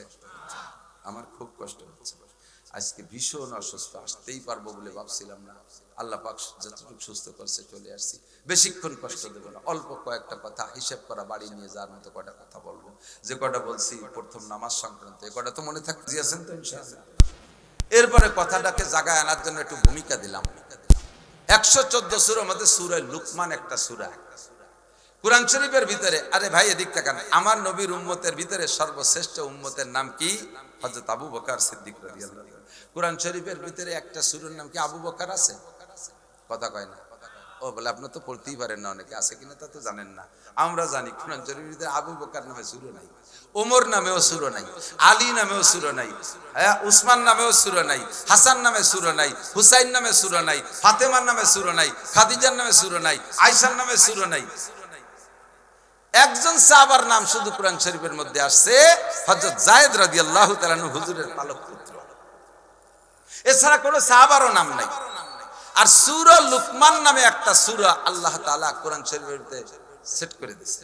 একজন মানুষ যিনি সাহাবাও না, যিনি নবীও না, লুকমানে হাকিম আলাইহিস সালাতু ওয়াস সালাম। শুনে থাকতে পারেন আপনারা, কিচ্ছার আংশিক শুনেছেন কখনো, আর একটু শোনেন। লুকমানে হাকিম কে ছিলেন? একজন নিগ্র মানুষ, চরম কালা, কালোর একটা ভাব আছে। বাঙালি কালাকে কিন্তু অনেক কালারে ডলার চাইতে ভালো দেখা যায়, কিন্তু হাবশি কালার, যে কালার কালা, যারা সৌদি গেছেন, হজে গেছেন, দেখছেন, আল্লাহু আকবার, আল্লাহ তাআলা তাদেরকে এভাবে বানাইছে, আল্লাহর কুদরত সেটাই তারা পছন্দ করছে। আমি এক হাবশি কালারে জিজ্ঞেস করলাম যে আমাকে বাংলাদেশে দলা কালা সব পদের মানুষই আছে, তা আমাদের নিজি মানে পুরুষগুলো নিজি যত বড়ই কালাও, কাউসার মতো কালা, কিন্তু বউটা খোঁজে দলা। কথা কন না কেন? দলা বউ ছাড়া বিয়ে হবে না। তুমি কি তোমার আয়না ধরে কোনোদিন দেখছো যে তুমি কিরম? তো তুমি যেমন একটা দলা বউ খুঁজতেছ, বউটাও তো ওটা দলা স্বামী খোঁজে। তুমি খালি এক্সপেক্ট করতেছো এই বাড়ি যাচ্ছ দেখে না, এটা হবে না, এক্সপেক্ট করে, খালি বাদ দিয়ে দেয়। তা আমাদের দেশে এরকম দলা কালার ভিতরে কালা নিজি যতই হোক সে দলারে পছন্দ করে। আর তোমরা যে পাইকারি দরে কালা, এর মধ্যে কারে কিনা পছন্দ করো বিয়ে হতে জন্য? এমন কালার কালা তো কয় কি যে আমাদের ভিতরে পছন্দ হলো যে যত বেশি চিকচিকে কালা ওইটা বেশি পছন্দের। আল্লাহ তাআলা রুচি সেরকম তৈরি করে দিয়েছে। শেখ সাদি রহমাতুল্লাহ আলাইহি বলেন, হামা কাসরা আকলে খোদ বা কামাল নুমায়াত ও ফারজান্দে খোদ বা জামাল। প্রত্যেকটা মানুষের কাছে নিজের জ্ঞানকে পরিপূর্ণ মনে হয়, আমি বুঝি ভালো, ও কি বোঝে, এরকম একটা ভাবনা। চেয়ারম্যান বানাইছে সবাই ভোট দিয়ে, তাও দেই যে ব্যানের পার বসে, এটা আয় দেবাল চেয়ারম্যান, দামড়া একটা মেম্বার, আবাল একটা এমপি, এ মন্ত্রী কোন ছাগল? এই কয় না, জিজ্ঞেস করলাম তা তুই কি? আমি তো ভ্যান চালাই। তুই কি আর আমি মাছ বেছি, তুমি কি আর আমি এখন কোদাল আছে মাটি কেটে খাই। তোমাকে এত যোগ্যতা যে ভ্যান চালাও, মাছ বেছো আর কোদাল দিয়ে মাটি কেটে খেয়ে বেড়ো, আর যে বেটাকে আবাল আর ছাগল আর গরু করছো সে বেটাকে দেশের সবাই ভোট দিয়ে মন্ত্রী বানায়, তাকে বুদ্ধি নাই, তোমার বুদ্ধি আছে। প্রত্যেকটা মানুষের স্বভাবই এই, আমি ভালো বুঝি। ছেলেতে আব্বারে কয়, আব্বা আপনার কোনো বুদ্ধি আছে? আপনি তো একটা আবাল, আব্বা একটা আবাল, তুই তো যে আবালের বেটা আবাল। আরেকটা হলো অফারজান দেখত বা জামাল, প্রত্যেকটা মানুষের স্বভাব হলো নিজের সন্তানরে খুব ভালো দেখা যায়, নিজের দ্বারে খুব ভালো দেখা যায়। একটা বাচ্চা খুব সুন্দর, একেবারে ওয়াল স্কোয়ার বললেই চলে, যাকে বলা যায় যে চাঁদের খুদ আছে তো এই বাচ্চার ভিতরে খুদ নাই, এরকম বলে না মানুষের সামাজিক, সব দিক দিয়ে সুন্দর, কিন্তু কানের লতিটা হালকা একটু বেঁকা, আর সব দিক দিয়ে একেবারে ফুটফুটে। যে লোকটা দেখতেছে এই বাচ্চাটারে, সেই লোকটার একটা ছেলে নাক ফেটা এরকম বসা, ঠোঁট ফাটা, দাঁত ভিতরে 3 মাড়িতে, আর কান দিয়ে পুষ বাইরেছে, নাক দিয়ে নিশিয়েন বার হইয়ে দাঁতের ফাঁদে যে পেটের ফাঁদে বেরিয়ে যাচ্ছে। চাই উত্তর দিক, দেখে দক্ষিণ দিক, ঠ্যাং দুখানে এরকম ওড়ঙের মতো বেহা, মাথা সাইকেলের সিটির মতো 3 কোনা, পেটের ঢেমা, পেটেরটা গলা শূন্য, ভাষায় গোস্ত নাই। এর ভিতরে সেই শিয়েনের মধ্যে সুমো দেয়, ওরমে সোনা পাখি, ওরমে সোনা পাখি। আর ওই সেই আগের ছেলেটারে দেখে কেমন একটা ছেলে, এখন না সিয়ারা, কানটা কিরম দেখা যায়, উনারটারে কিরম দেখা যায় তা কয় না। এইরকম যদি আল্লাহ স্বভাব না দিত, কথা কন, এরকম স্বভাব যদি আল্লাহ না দিত, তাহলে ছাগলে তার কালা কালা বাচ্চা পাড়ায় মারি ফেলে, দু কালা তো দেখে কিনা। আল্লাহ যদি রুচি এরকম না দিত, তাহলে হাফসিকে বিয়ে হতো না। এই হাফসিদের ভিতরে 3টে হাফসি বড় দামি হাফসি, একটা হযরত বিলাল রাদিয়াল্লাহু তাআলা আনহু, আরেকটা হযরত মাহজা রাদিয়াল্লাহু তাআলা আনহু, আরেকটা লুকমানে হাকিম। নবী আলাইহিস সালাম বলেন, 3টে কালো হাজার হাজার লক্ষ লক্ষ ডলার চাইতে ভালো, 3টে কালো হাজার হাজার লক্ষ লক্ষ ডলার চাইতে ভালো। একটা কালো আমার বিলাল, আরেকটা কালো হযরত ওমরের আজাদ করা গোলাম হাফসি, তার নাম হলো মাহজা রাদিয়াল্লাহু তাআলা আনহু, আরেকটা গোলাম, এটাও গোলাম, তিনটাই গোলাম, 3 নম্বর কালো গোলামের নাম লুকমানে হাকিম। আল্লাহু আকবার। এই লুকমানে হাকিমকে আল্লাহ তাআলা প্রথম তো গোলাম ছিলেন, পরবর্তীতে আজাদ হয়ে গেছে, মালিকে আজাদ করে দিয়েছে তার প্রজ্ঞা জ্ঞান টান দেখে। তো ছেলেবেলায় কোনো এক মালিকের বাড়ি ছাগল রাখা, ছাগলের রাখালি করে বেড়াইতো, ছাগলের রাখা ছিল মালিকের গোলাম। তো লুকমানে হাকিম যখন বড় হয়েছে, তাকে আল্লাহ তাআলা হিকমত দিয়ে ভরে দিয়েছে। আরে আজীব হবেন, শুনবেন না কেন? কেন শুনবেন না? ইব্রাহিম আলাইহিস সালামের কথাগুলোকে আল্লাহ তাআলা আমাদের জন্য নসিহতের মতো যেমন সারা কোরআন শরীফের ভিতরে ছড়াই ছিটিয়ে রাখছে, লুকমান হাকিমের নসিহতগুলো এত ইম্পর্টেন্ট যে আল্লাহ পাক তা পছন্দ করে একটা সূরার ভিতরে নিয়ে আসে তার নসিহত। তাহলে কি পরিমাণ প্রজ্ঞাবান মানুষ, কত বড় জ্ঞানী মানুষ এই লুকমান হাকিমকে। লুকমানে হাকিমকে আল্লাহ তাআলা নিজেই প্রস্তাব দিয়েছে, লুকমান, খেয়াল করি, লুকমান তুমি কি নবী হতে চাও নাকি ওলি হতে চাও? 2টি অপশন, খেয়াল করতেছেন? তুমি কি নবী হতে চাও না ওলি হতে চাও? ওলি আর নবীর মধ্যে পার্থক্য কতটুক ধরে নেন। নবী মানে এমপি, নবী মানে, আর রসুল মানে মন্ত্রী। নবী মানে এমপি, আর ওলি মানে সাধারণ ভোটার, তাও একেবারে অনেক নিচের ক্লাসের ভোটার। সারা পৃথিবীর সমস্ত ওলিকে গুছাইয়া এক পাল্লায় রাখলে ছোট থেকে ছোট একজন নবীর সমান হবে না। এখানে আল্লাহ তাআলা প্রস্তাব দিলেন যে এ লুকমান, তুমি কি মন্ত্রী হতে চাও না শহীদার হতে চাও? ধরে নেন এরকম কইছে। আমার মতো অযোগ্যরেও যদি কয় যে আপনি কি মন্ত্রী হতে চান না শহীদার হতে চান, তাহলে আমি কিছু পারি না পারি, কমপক্ষে কব না যে আমি মন্ত্রী হব। এখানে আল্লাহ তাআলা নবী হওয়ার আর সাথে ওলি হওয়ার প্রস্তাব দিয়েছেন। লুকমান হাকিম তো অনায়াসে ধরে নেবে, জি আল্লাহ আমি নবী হব। উনি কয় আল্লাহ আমি নবী হব না, আমি ওলি হব। উনি কে আমি নবী হব না, আমি ওলি হব। কেন তুমি এত বড় অফার পাইয়া গ্রহণ করলে না কেন? লুকমান হাকিম তো জ্ঞানী মানুষ, তো আল্লাহই শিক্ষা দিচ্ছে, আল্লাহর দেয়া জ্ঞান। কয় যে আল্লাহ আমার জানা আছে তুমি যাদেরকে নবী বানাইছো পিছনে, আগে যারা নবী চলে গেছে, একজনরে তুমি প্রস্তাব দিয়ে নবী বানাও নাই। কেউরে জিজ্ঞেস করো না যে তোমার কি নবী বানাবো। যারে নবী বানাবো অলরেডি জিব্রাইলকে তার কাছে পাঠাই দিয়েছে ওহী দিয়ে, যে অমুকরে নবী কয়ে দাও। তুমি যদি আমারে নবী বানাবাই তাহলে প্রস্তাব দিতে না, ডাইরেক্ট বানাই দিতে। তাহলে ফাঁকে আবার বোঝা যায় যে তাহলে আল্লাহ তাআলাকে লুকমানের সাথে প্রতারণা করেছে। আস্তাগফিরুল্লাহ, কথা ভাবাই যায় না। আল্লাহ পাক লুকমান হাকিমকে খেয়ার দিয়েছেন, বলেন লুকমান, যদি আমার সিদ্ধান্ত ওরকমই, আমার সিস্টেম ওরকমই, তবে আমি আল্লাহ তাআলা কেউকে প্রস্তাব দিয়েও নবী বানাইতে পারি। এটা আমার কুদরত, এটা আমার খেয়ার, এটা আমার এখতিয়ার। পারে কি পারে না? ফাআলুল লিমা ইউরিদ। কাজেই তুমি যদি নবী হতে চাও নবী বানাবো। তবে নবী হতে চাইলে না কেন ওলি হইতে চাও? কয় কি যে আল্লাহ কিয়ামতের ময়দানে নবীদেরকে তুমি কাঠগড়ায় দাঁড় করবা, তোমার উম্মতকে নিয়ে আসো, উম্মতের কি হালাত, কতটুকু দাওয়াতের কাজ করছো, এইগুলো তাদেরকে জিজ্ঞাসা হবে। যেমন আমার নবীকে আল্লাহ পাক রব্বুল আলামিন বলেন, ইয়া আইয়ুহান নাবিয়্যু ইন্না আরসালনাকা শাহিদাও ওয়া মুবাশশিরাও ওয়া নাযীরা ওয়া শাহিদাও ওয়া মুবাশশিরাও ওয়া নাযীরা ইয়া আইয়ুহার রাসূলু বাল্লিগ মা উনজিলা ইলাইকা মির রাব্বিক ফাইন লাম তাফআল ফামা বাল্লাগতা রিসালাতাহ ওয়াল্লাহু ইয়াসিমুকা মিনান নাস ইন্নাল্লাহা লা ইয়াহদিল কওমাল কাফিরিন। হে রাসূল, তুমি উম্মতের কাছে তাবলীগ করো। ফাইন লাম তাফআল, কোন ভয়ভীতিকে তোয়াক্কা করবা না, কোন প্রভাবের কাছে দুর্বল হবে না। রাজা বাচ্চাদের কাছে তুমি দাওয়াত পৌঁছায় দাও, সাধারণ পাবলিকের কাছে পৌঁছায় দাও। ফাইন লাম তাফআল, যদি তুমি এই রিসালাতের দায়িত্ব পালন করতে ত্রুটি করো, প্রমাণ হবে ফামা বাল্লাগতা রিসালাতা, তুমি দাওয়াত সঠিকভাবে দাও নাই, আমার কাঠগড়ায় দাঁড়ায় তোমাকে জবাব দিতে হবে। আমার নবীকে আল্লাহ পাক রব্বুল আলামিন সতর্ক করে দিয়েছেন। কাজেই সমস্ত নবীদের উম্মতগুলি একটা জবাবদেহি আছে, আমি ওইটা বহন করতে পারবো না। এই জন্য আমি একা একা ওলি হইতে চাই। আর তুমি বলছো ইন্নামা, কি বলা হয়, আল্লাহ পাক রব্বুল আলামিন বলেছেন, কোরআন শরীফের ভিতরে আসছে যে আমি আমার খাস বান্দাদেরকে, মুত্তাকিন যারা, তাদেরকে আমি ওলি হিসেবে গ্রহণ করেছি। আর ওলিদের কোনো ভয় নাই, ওলিদের কোনে আলা ইন্না আউলিয়া আল্লাহি লা খাউফুন আলাইহিম ওয়া লা হুম ইয়াহজানুন, এই আয়াতটা খুঁজতেছি। আলা ইন্না আউলিয়া আল্লাহি লা খাউফুন আলাইহিম ওয়া লা হুম ইয়াহজানুন।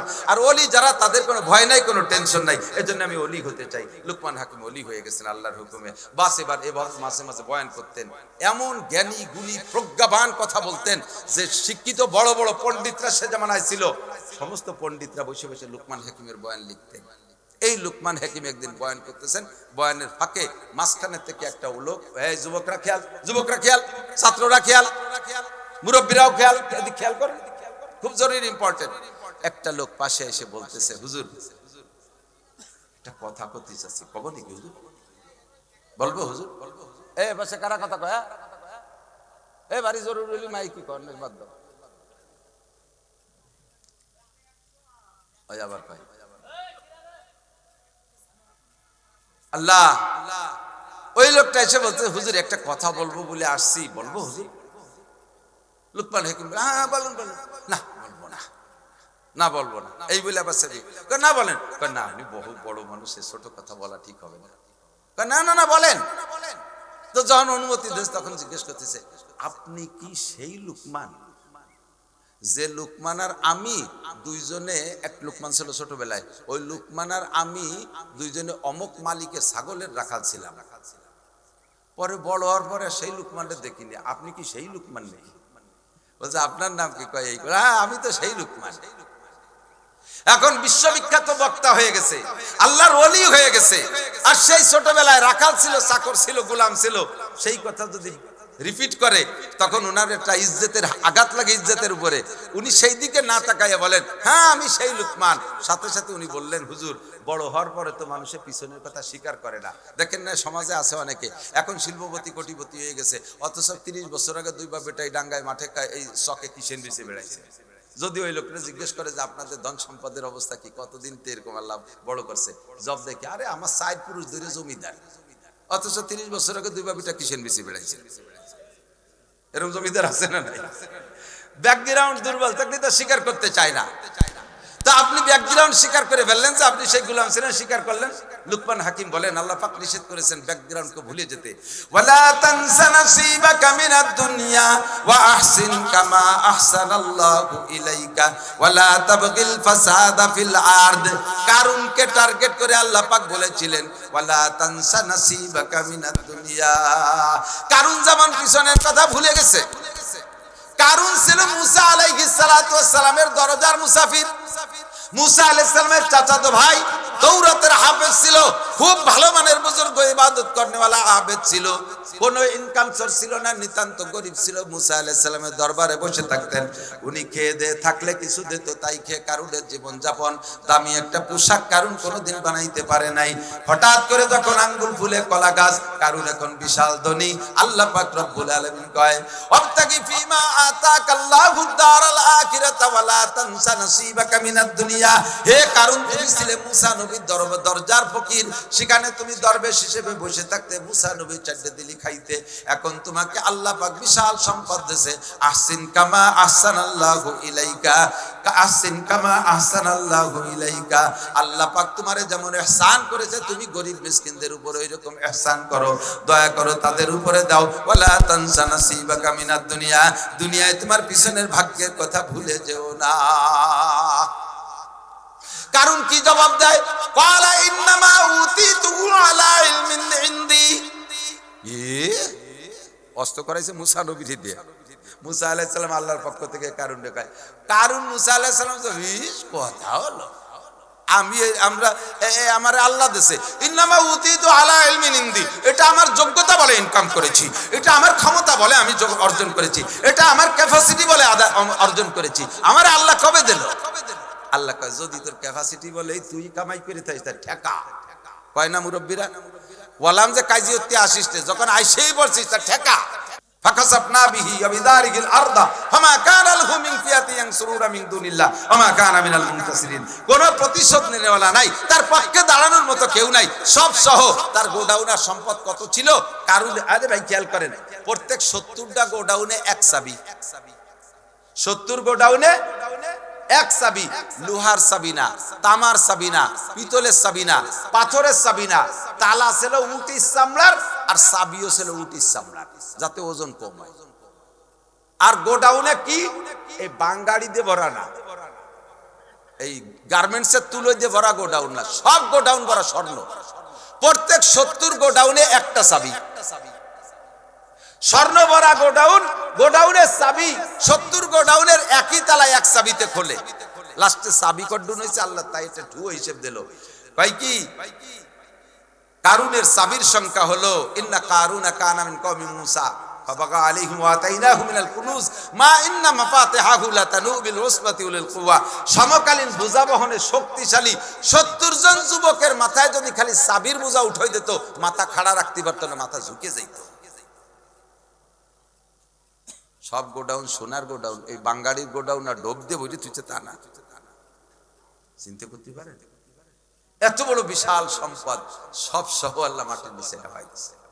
একটুও নাই, কেউ তার পক্ষে দাঁড়ানোর মতো নাই। আল্লাহ কয়, আমি দিয়েছি। যখন অকৃতজ্ঞতা করলি, না শুকরি করলি, পিছনের কথা ভুলে গেলি, গরিবদের তুই গরিব ছিলে কথা মনে করিস নাই, মনে নাই, ভুলে গেছিস, আমি আল্লাহ তাআলা জায়গা মতো নিয়ে দেবো, তার চাইতে নিচে নিয়ে দেবো। তাফসীরের ভিতরে লেখে, কারুনের মাথার থেকে পায়ের তালু পর্যন্ত যতটুকু লম্বা, প্রত্যেক এক একদিন অতটুকু করে মাটির নিচে ডাবতি আছে। ডাবতি ডাবতে ওই দিকে আমেরিকায় দিয়ে বার হয়ে না যায়। আমাকে পৃথিবীর অপোজিটে হলো আমেরিকা, ওই দিকে বার হয়ে না যায়। মাঝখানে কতটুক ডিপ আর কতটুক ডুবতিছে তা আল্লাহই ভালো জানে। আল্লাহু আকবার। মাঝে মাঝে আমি নিজেকে নিজে ভাবি, আমি গেলে দেখবেন আমরা ক্রেডিট জানতেছি না, একটু বোঝার জন্য বলছি। আমার সাইজে আলহামদুলিল্লাহ যারা আছে উলামায়ে কেরাম, তাদেরকে আল্লাহ তাআলা অনেক শান শওকত দিয়েছে। চার রাস্তা দিয়ে চলার পথে লোকাল কোনো চার দোকানে বসে না। বড় হুজুর, দামি গাড়ি, এই লোকালে চার দোকানে সাবলার তলে বসে চা খালি বেড়া, ইজ্জত যাবে, এই জন্য আমরা। আর আমি কোনো দামি রেস্টুরেন্টে খুব একটা ঢুকি না, দলবল যদি সাথে থাকে ব্যক্তি হিসেবে মেহমানদারি, লোকালে চার দোকানে বসে চা খাই। নামার সাথে সাথে এলাকার বন্ধু বান্ধব যারা ছেলে দৌড়ে চলে আসে, একটু মুসাফা করে। আমার যে এত ভালো লাগে বলার মতো না। বাড়ি আমার, আমি ছাত্র বয়সে দূরে লজিং থাকতাম, পায়ে হেঁটে 4 মাইল দূরে লজিং থাকতাম। জালালাইন শরীফের কিতাব গাড়ি করে নিছি, হাতে ছাতা এবং টিফিন কারি ভরা, দুপুরে খানা, ইমামতি করছি, বহুত কষ্ট করে দূরের থেকে পড়ছি। তারাই ফুকরের মাদ্রাসায় পড়তাম, 5 লজিং থাকতাম, নদী একটা পার হয়ে তারপরে মাদ্রাসায় যেতাম। জীবনে একটা ক্লাস আমার কামাই নাই, একটা ঘন্টা একটা 10 মিনিটও কামাই দেয় নাই, টাইম মতো পৌঁছে গেছি। তো জীবনে একখান সাইকেল কিনে চালাতে পারি নাই। এখন আল্লাহ তাআলা খুব দামি গাড়ি দিয়েছে, আমার মতো মানুষের জন্য দামি গাড়ি, প্রাইভেট প্রিমিয়াম নতুন গাড়ি 46 লাখ টাকা দিয়ে কিনছি, একেবারে ক্যাশ টাকা দিয়ে। আল্লাহ তাআলা 3 তলা বাড়ি দিয়েছে, 2টা মোটরসাইকেল ছেলেরা চালায় বেড়ায়। এখন জীবনে একটা শখ ছিল যে সাইকেল তো কোনোদিন কিনতে পারলাম না, সে গতবার বাইসাইকেল এখানে কিনছি, চালাইও চালাই বেড়াই। আমার বাড়ি 6খান কাশি আছে, ধান কাটা ঘাস কাটা কাশি, যে দেখবেন আমার বাড়ি 4টে গরু আছে, আমি সিজনে ঘাস কাটি। কি আছে, আমি এত বড় কি হয়েছে, আমার সংসার আমার। ওয়ালা তানসা নাসিবাকা মিনাদ দুনিয়া। এখন পয়সাওয়ালা হয়ে গেছে, এমপি হয়ে গেছে, মন্ত্রী হয়ে গেছে, চেয়ারম্যান হয়ে গেছে। একসময় তুমি মাঠের কিচেন বেচা ছিলে, আজকে সেই কিচেনের কথা যদি মনে থাকে তাহলে গরিব মিসকিন তোমার কাছে আসলে তুমি ভিক্ষা দিতে কৃপণতা করবে না। কথা বলুন ঠিক ঠিক না? ছাত্র ভাইদের সিলা লুঙ্গি আর পুরন স্যান্ডেল আমি পাই দিয়ে ঘুরছি, কাজেই মাদ্রাসার গরিব ছাত্ররা আমার সামনে আসলে আমার দিলটা কেটে যায়। আমার পকেটে টাকা থাকলে তাদের লুঙ্গি স্যান্ডেল গেঞ্জি এগুলো কিনে দিতে আমার একটু মায়া লাগে না। মানে আমার টাকার পর মায়া লাগে না, ওদের পর মায়া লাগে, আমি তা কিনে দিতে পারি। কারণ আমার মনে আছে অভাবে থাকলে কত কষ্ট হয়, অভাবের জিন্দেগি কত কষ্টকর। মাত্র 50 টাকা ইমামতি করে 50 টাকা বেতন পাইছি, 3 ভাই সেই 50 টাকার উপরে লেখাপড়া করছি। 200 বছর আগের কথা না, আজ থেকে 30-35 বছর আগে, যে সময় আমার সাথীরা মাসে 1000 টাকা খরচ করতো, 50 টাকা দিয়ে 3 ভাই পড়ছি। পিছনের কথা ভুলে গেলে তাহলে আমি গরিবদের পালবো কি করে? লুকমান হাকিম বলেন, আমি পিছনের কথা ভুলি না, আল্লাহ ভুলতে নিষেধ করেছেন। ওয়ালা তানসা নাসিবাকা মিনাদ দুনিয়া। হে ভাই, তুমি যদি সেই হও তাহলে সত্য কথা, আমি তোমার সাথে অমুকের বাড়ির গোলাম ছিলাম, আমি আর তুমি রাখালি করে বেড়াইতাম। এবার ওই লোকটা জিজ্ঞেস করলেন, ভাই যান, তাহলে আপনি ছাগলের রাখাল থেকে মানুষের রাখাল হইলেন কিভাবে? এখন মানুষের রাখাল, মানুষের কমান্ডার। আল্লাহ রাসূল বলেন, কুল্লুকুম রাইন ওয়া কুল্লুকুম মাসউলুন আন রাইয়াতিহি। হে দুনিয়ার মানুষ, তোমরা সকলে রাখাল। রাখাল বলে যে গরু ছাগল চড়ায় বেড়ায়, তাকে রাখাল বলে। কথা বলেন ঠিক কি ঠিক না? রাখালের দায়িত্ব অধীনস্থ যে গরু ছাগল গুলো আছে সেইগুলোকে দেখভাল করা। আমি তোমাদেরকে, আল্লাহ পাক তোমাদেরকে সকলকে রাখাল বানাইছে। প্রধানমন্ত্রীকে বানাইছে দেশের রাখাল, প্রেসিডেন্টকে বানাইছে দেশের রাখাল, প্রধান উপদেষ্টাকে বানাইছে দেশের রাখাল, মন্ত্রীদেরকে বানাইছে মন্ত্রণালয়ের রাখাল, এমপিকে বানাইছে সিটের রাখাল, উপজেলার চেয়ারম্যানকে বানাইছে উপজেলার রাখাল, চেয়ারম্যানরে বানাইছে ইউনিয়নের রাখাল, মেম্বাররে বানাইছে ওয়ার্ডের রাখাল, মোহতাম সাহেবকে বানাইছে এই মাদ্রাসার প্রধান, শিক্ষককে বানাইছে এখানকার রাখাল, প্রিন্সিপালকে বানাইছে কলেজের রাখাল, ভাইস চ্যান্সেলরকে বিশ্ববিদ্যালয়ের রাখাল, হেড স্যারকে বানাইছে হাই স্কুলের রাখাল, প্রাইমারি হেড স্যারকে প্রাইমারির রাখাল। সংসারের মাতুব্বার আপনারা, আব্বারা, আমরা যারা হইছি গার্জিয়ান, আমরা হলাম সংসারের অধীনস্থদের গার্জিয়ান, আমরা হলাম এখানের রাখাল। লুকমান হাকিম বলেন, আল্লাহ পাক বলেছেন, কুল্লুকুম রাইন ওয়া কুল্লুকুম মাসউলুন আন রাইয়াতিহি। তোমরা সকলে রাখাল, যাকে যতটুকুর রাখালির দায়িত্ব দেওয়া হয়েছে তার কাছ থেকে কিয়ামতের ময়দানে অতটুকু রাখালি আল্লাহ পাক বুঝিয়ে আদায় করে নেবে। খালেক মোল্লা এদিকে আসো, তোমার বাহ্যিক অবস্থা কি? জি আল্লাহ 3 চিল্লে দিয়েছি, মাথায় দেখো কত বড় পাগড়ি, 3 খেতা যে পাগড়ি বানছি, 43 সেবন্দের জুব্বা আছে, গাড়ির উপরে যায় নামাজ, বগলে দস্তারখান, হাতে কুড়া লাঠি, 500 দানার তসবিহ, 5 ওয়াক্ত জামাতে নামাজ পড়ি। তুমি তো সব দিক দিয়ে ঠিক আছো, বউটা কেমন? আল্লাহ যাইয়ে দেখো আমার বুড়িও কত সুন্দর, যায় নামাজের থেকে উঠেই না, এক ওয়াক্ত ভর্তি ভর্তি আর এক ওয়াক্ত পর্যন্ত পড়ে। বুড়ো মানুষ এখনো পর্যন্ত কোনোদিন বলমারির বাজারে যায় নাই কোনো কিছু কেনার জন্য। আমার সাথে যদি একটু বাজারে নেই তাহলে ডবল বোরকা ভরে যায়। আল্লাহ কয় থ্যাংক ইউ। এবার ছেলেমেয়ের হিসাব দাও।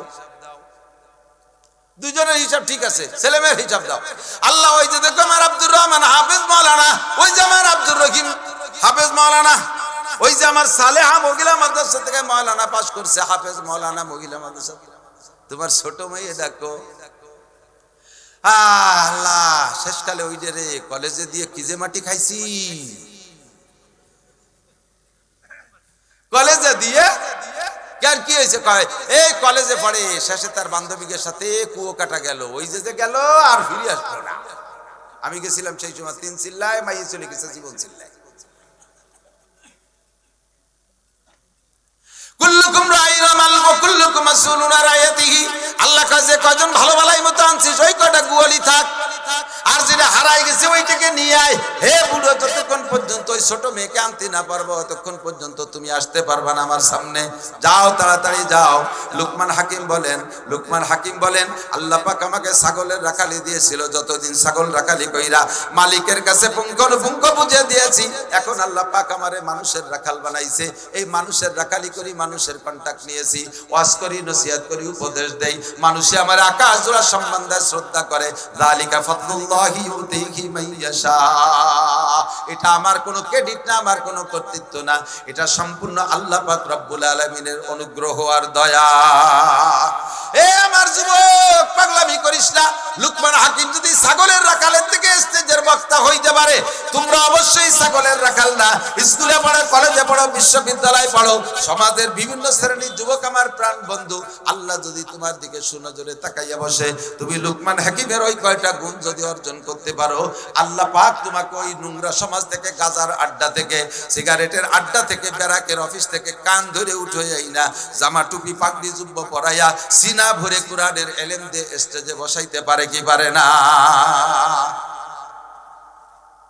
সম্মানী আসনে বসবা। কয়েকটা পরামর্শ।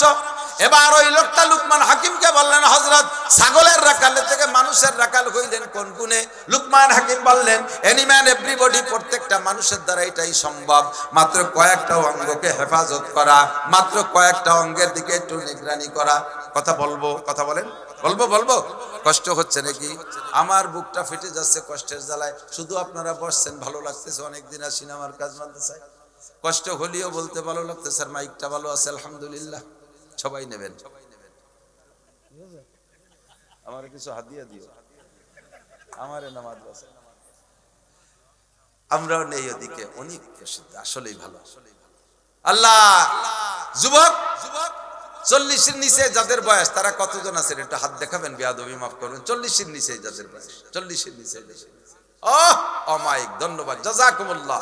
বহুত, অনেক আছে। তোমাদেরকে আল্লাহ তাআলা সম্মানের সাথে এমন একটা আসন দান করুন। এটা কি চান সবাই? তুমি বলছি এজন্য যে আমার বয়স 56, 40-এর নিচে হইতে সবই আমার ছোট আছে, এই জন্য তুমি কইছি। স্নেহের সাথে, মায়ের সাথে, ভালোবাসার সাথে আল্লাহ তাআলা আপনাদের সকলকে সম্মানী করুক, বলেন আমিন। দিনের দায়ী হিসেবে কবুল করুন। আল্লাহু আকবার। লুকমান হাকিম বললেন, কয়েকটা অঙ্গকে তুমি হেফাজত করলে তুমিও দামি হয়ে এখানে আসতে পারবা। বলবো? 1 নম্বরে চোখ। 1 নম্বরে কি? চোখ হলো মানুষের রাহবার। তবলিগ জামাত বিকেলে গাছতে পারি হয় না, ওর মধ্যে একজন রাহবার থাকে না? রাহবার কি সামনে পথ দেখায়, গোটা বডিরে পথ দেখায় কেডা? গোটা বডিরে পথ দেখায় কেডা? চোখ, ঠিক না? তোমার চোখ দুটোরে তুমি কন্ট্রোল করো। এ চোখে অনেক কিছু দেখতে চাইবে, চোখের বিশাল স্বাদ, চোখের বিশাল স্বাদ। 1 নম্বর স্বাদ গ্রহণ করে চোখে। শিক্ষা সফরে যাবা, কোন জায়গা? সিলেট। কি জন্য? জিব্বেতে দূরে পাথর সাইটি দেখবা, ওর মধ্যে আটলি কি হয়? পাথরের মধ্যে আটলি কি হয়? ও রাজ্যে ধরলি কি হয়? ফিটিয়ে রাখলি কি হয়? ও জায়গা যা কিছু আছে সবকিছুর স্বাদ নাই কে?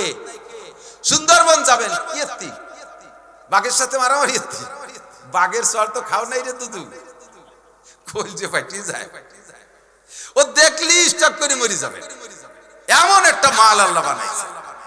আর আছে কি? বান্দর। বান্দর এসে মোবাইলও কাড়ি নিয়ে যায়, বাড়ি বান্দর। বান্দর তো জন্মের বান্দর। কি আছে সুন্দরবনের? কি স্বাদ নেবেন? নাই করে ফল যে জিব্বে দেখাবেন, দাবি করে খাবার নাই। ও জায়গায় যান কাকে খুশি করার জন্য? একটু কবেন না? চোখরে খুশি কর।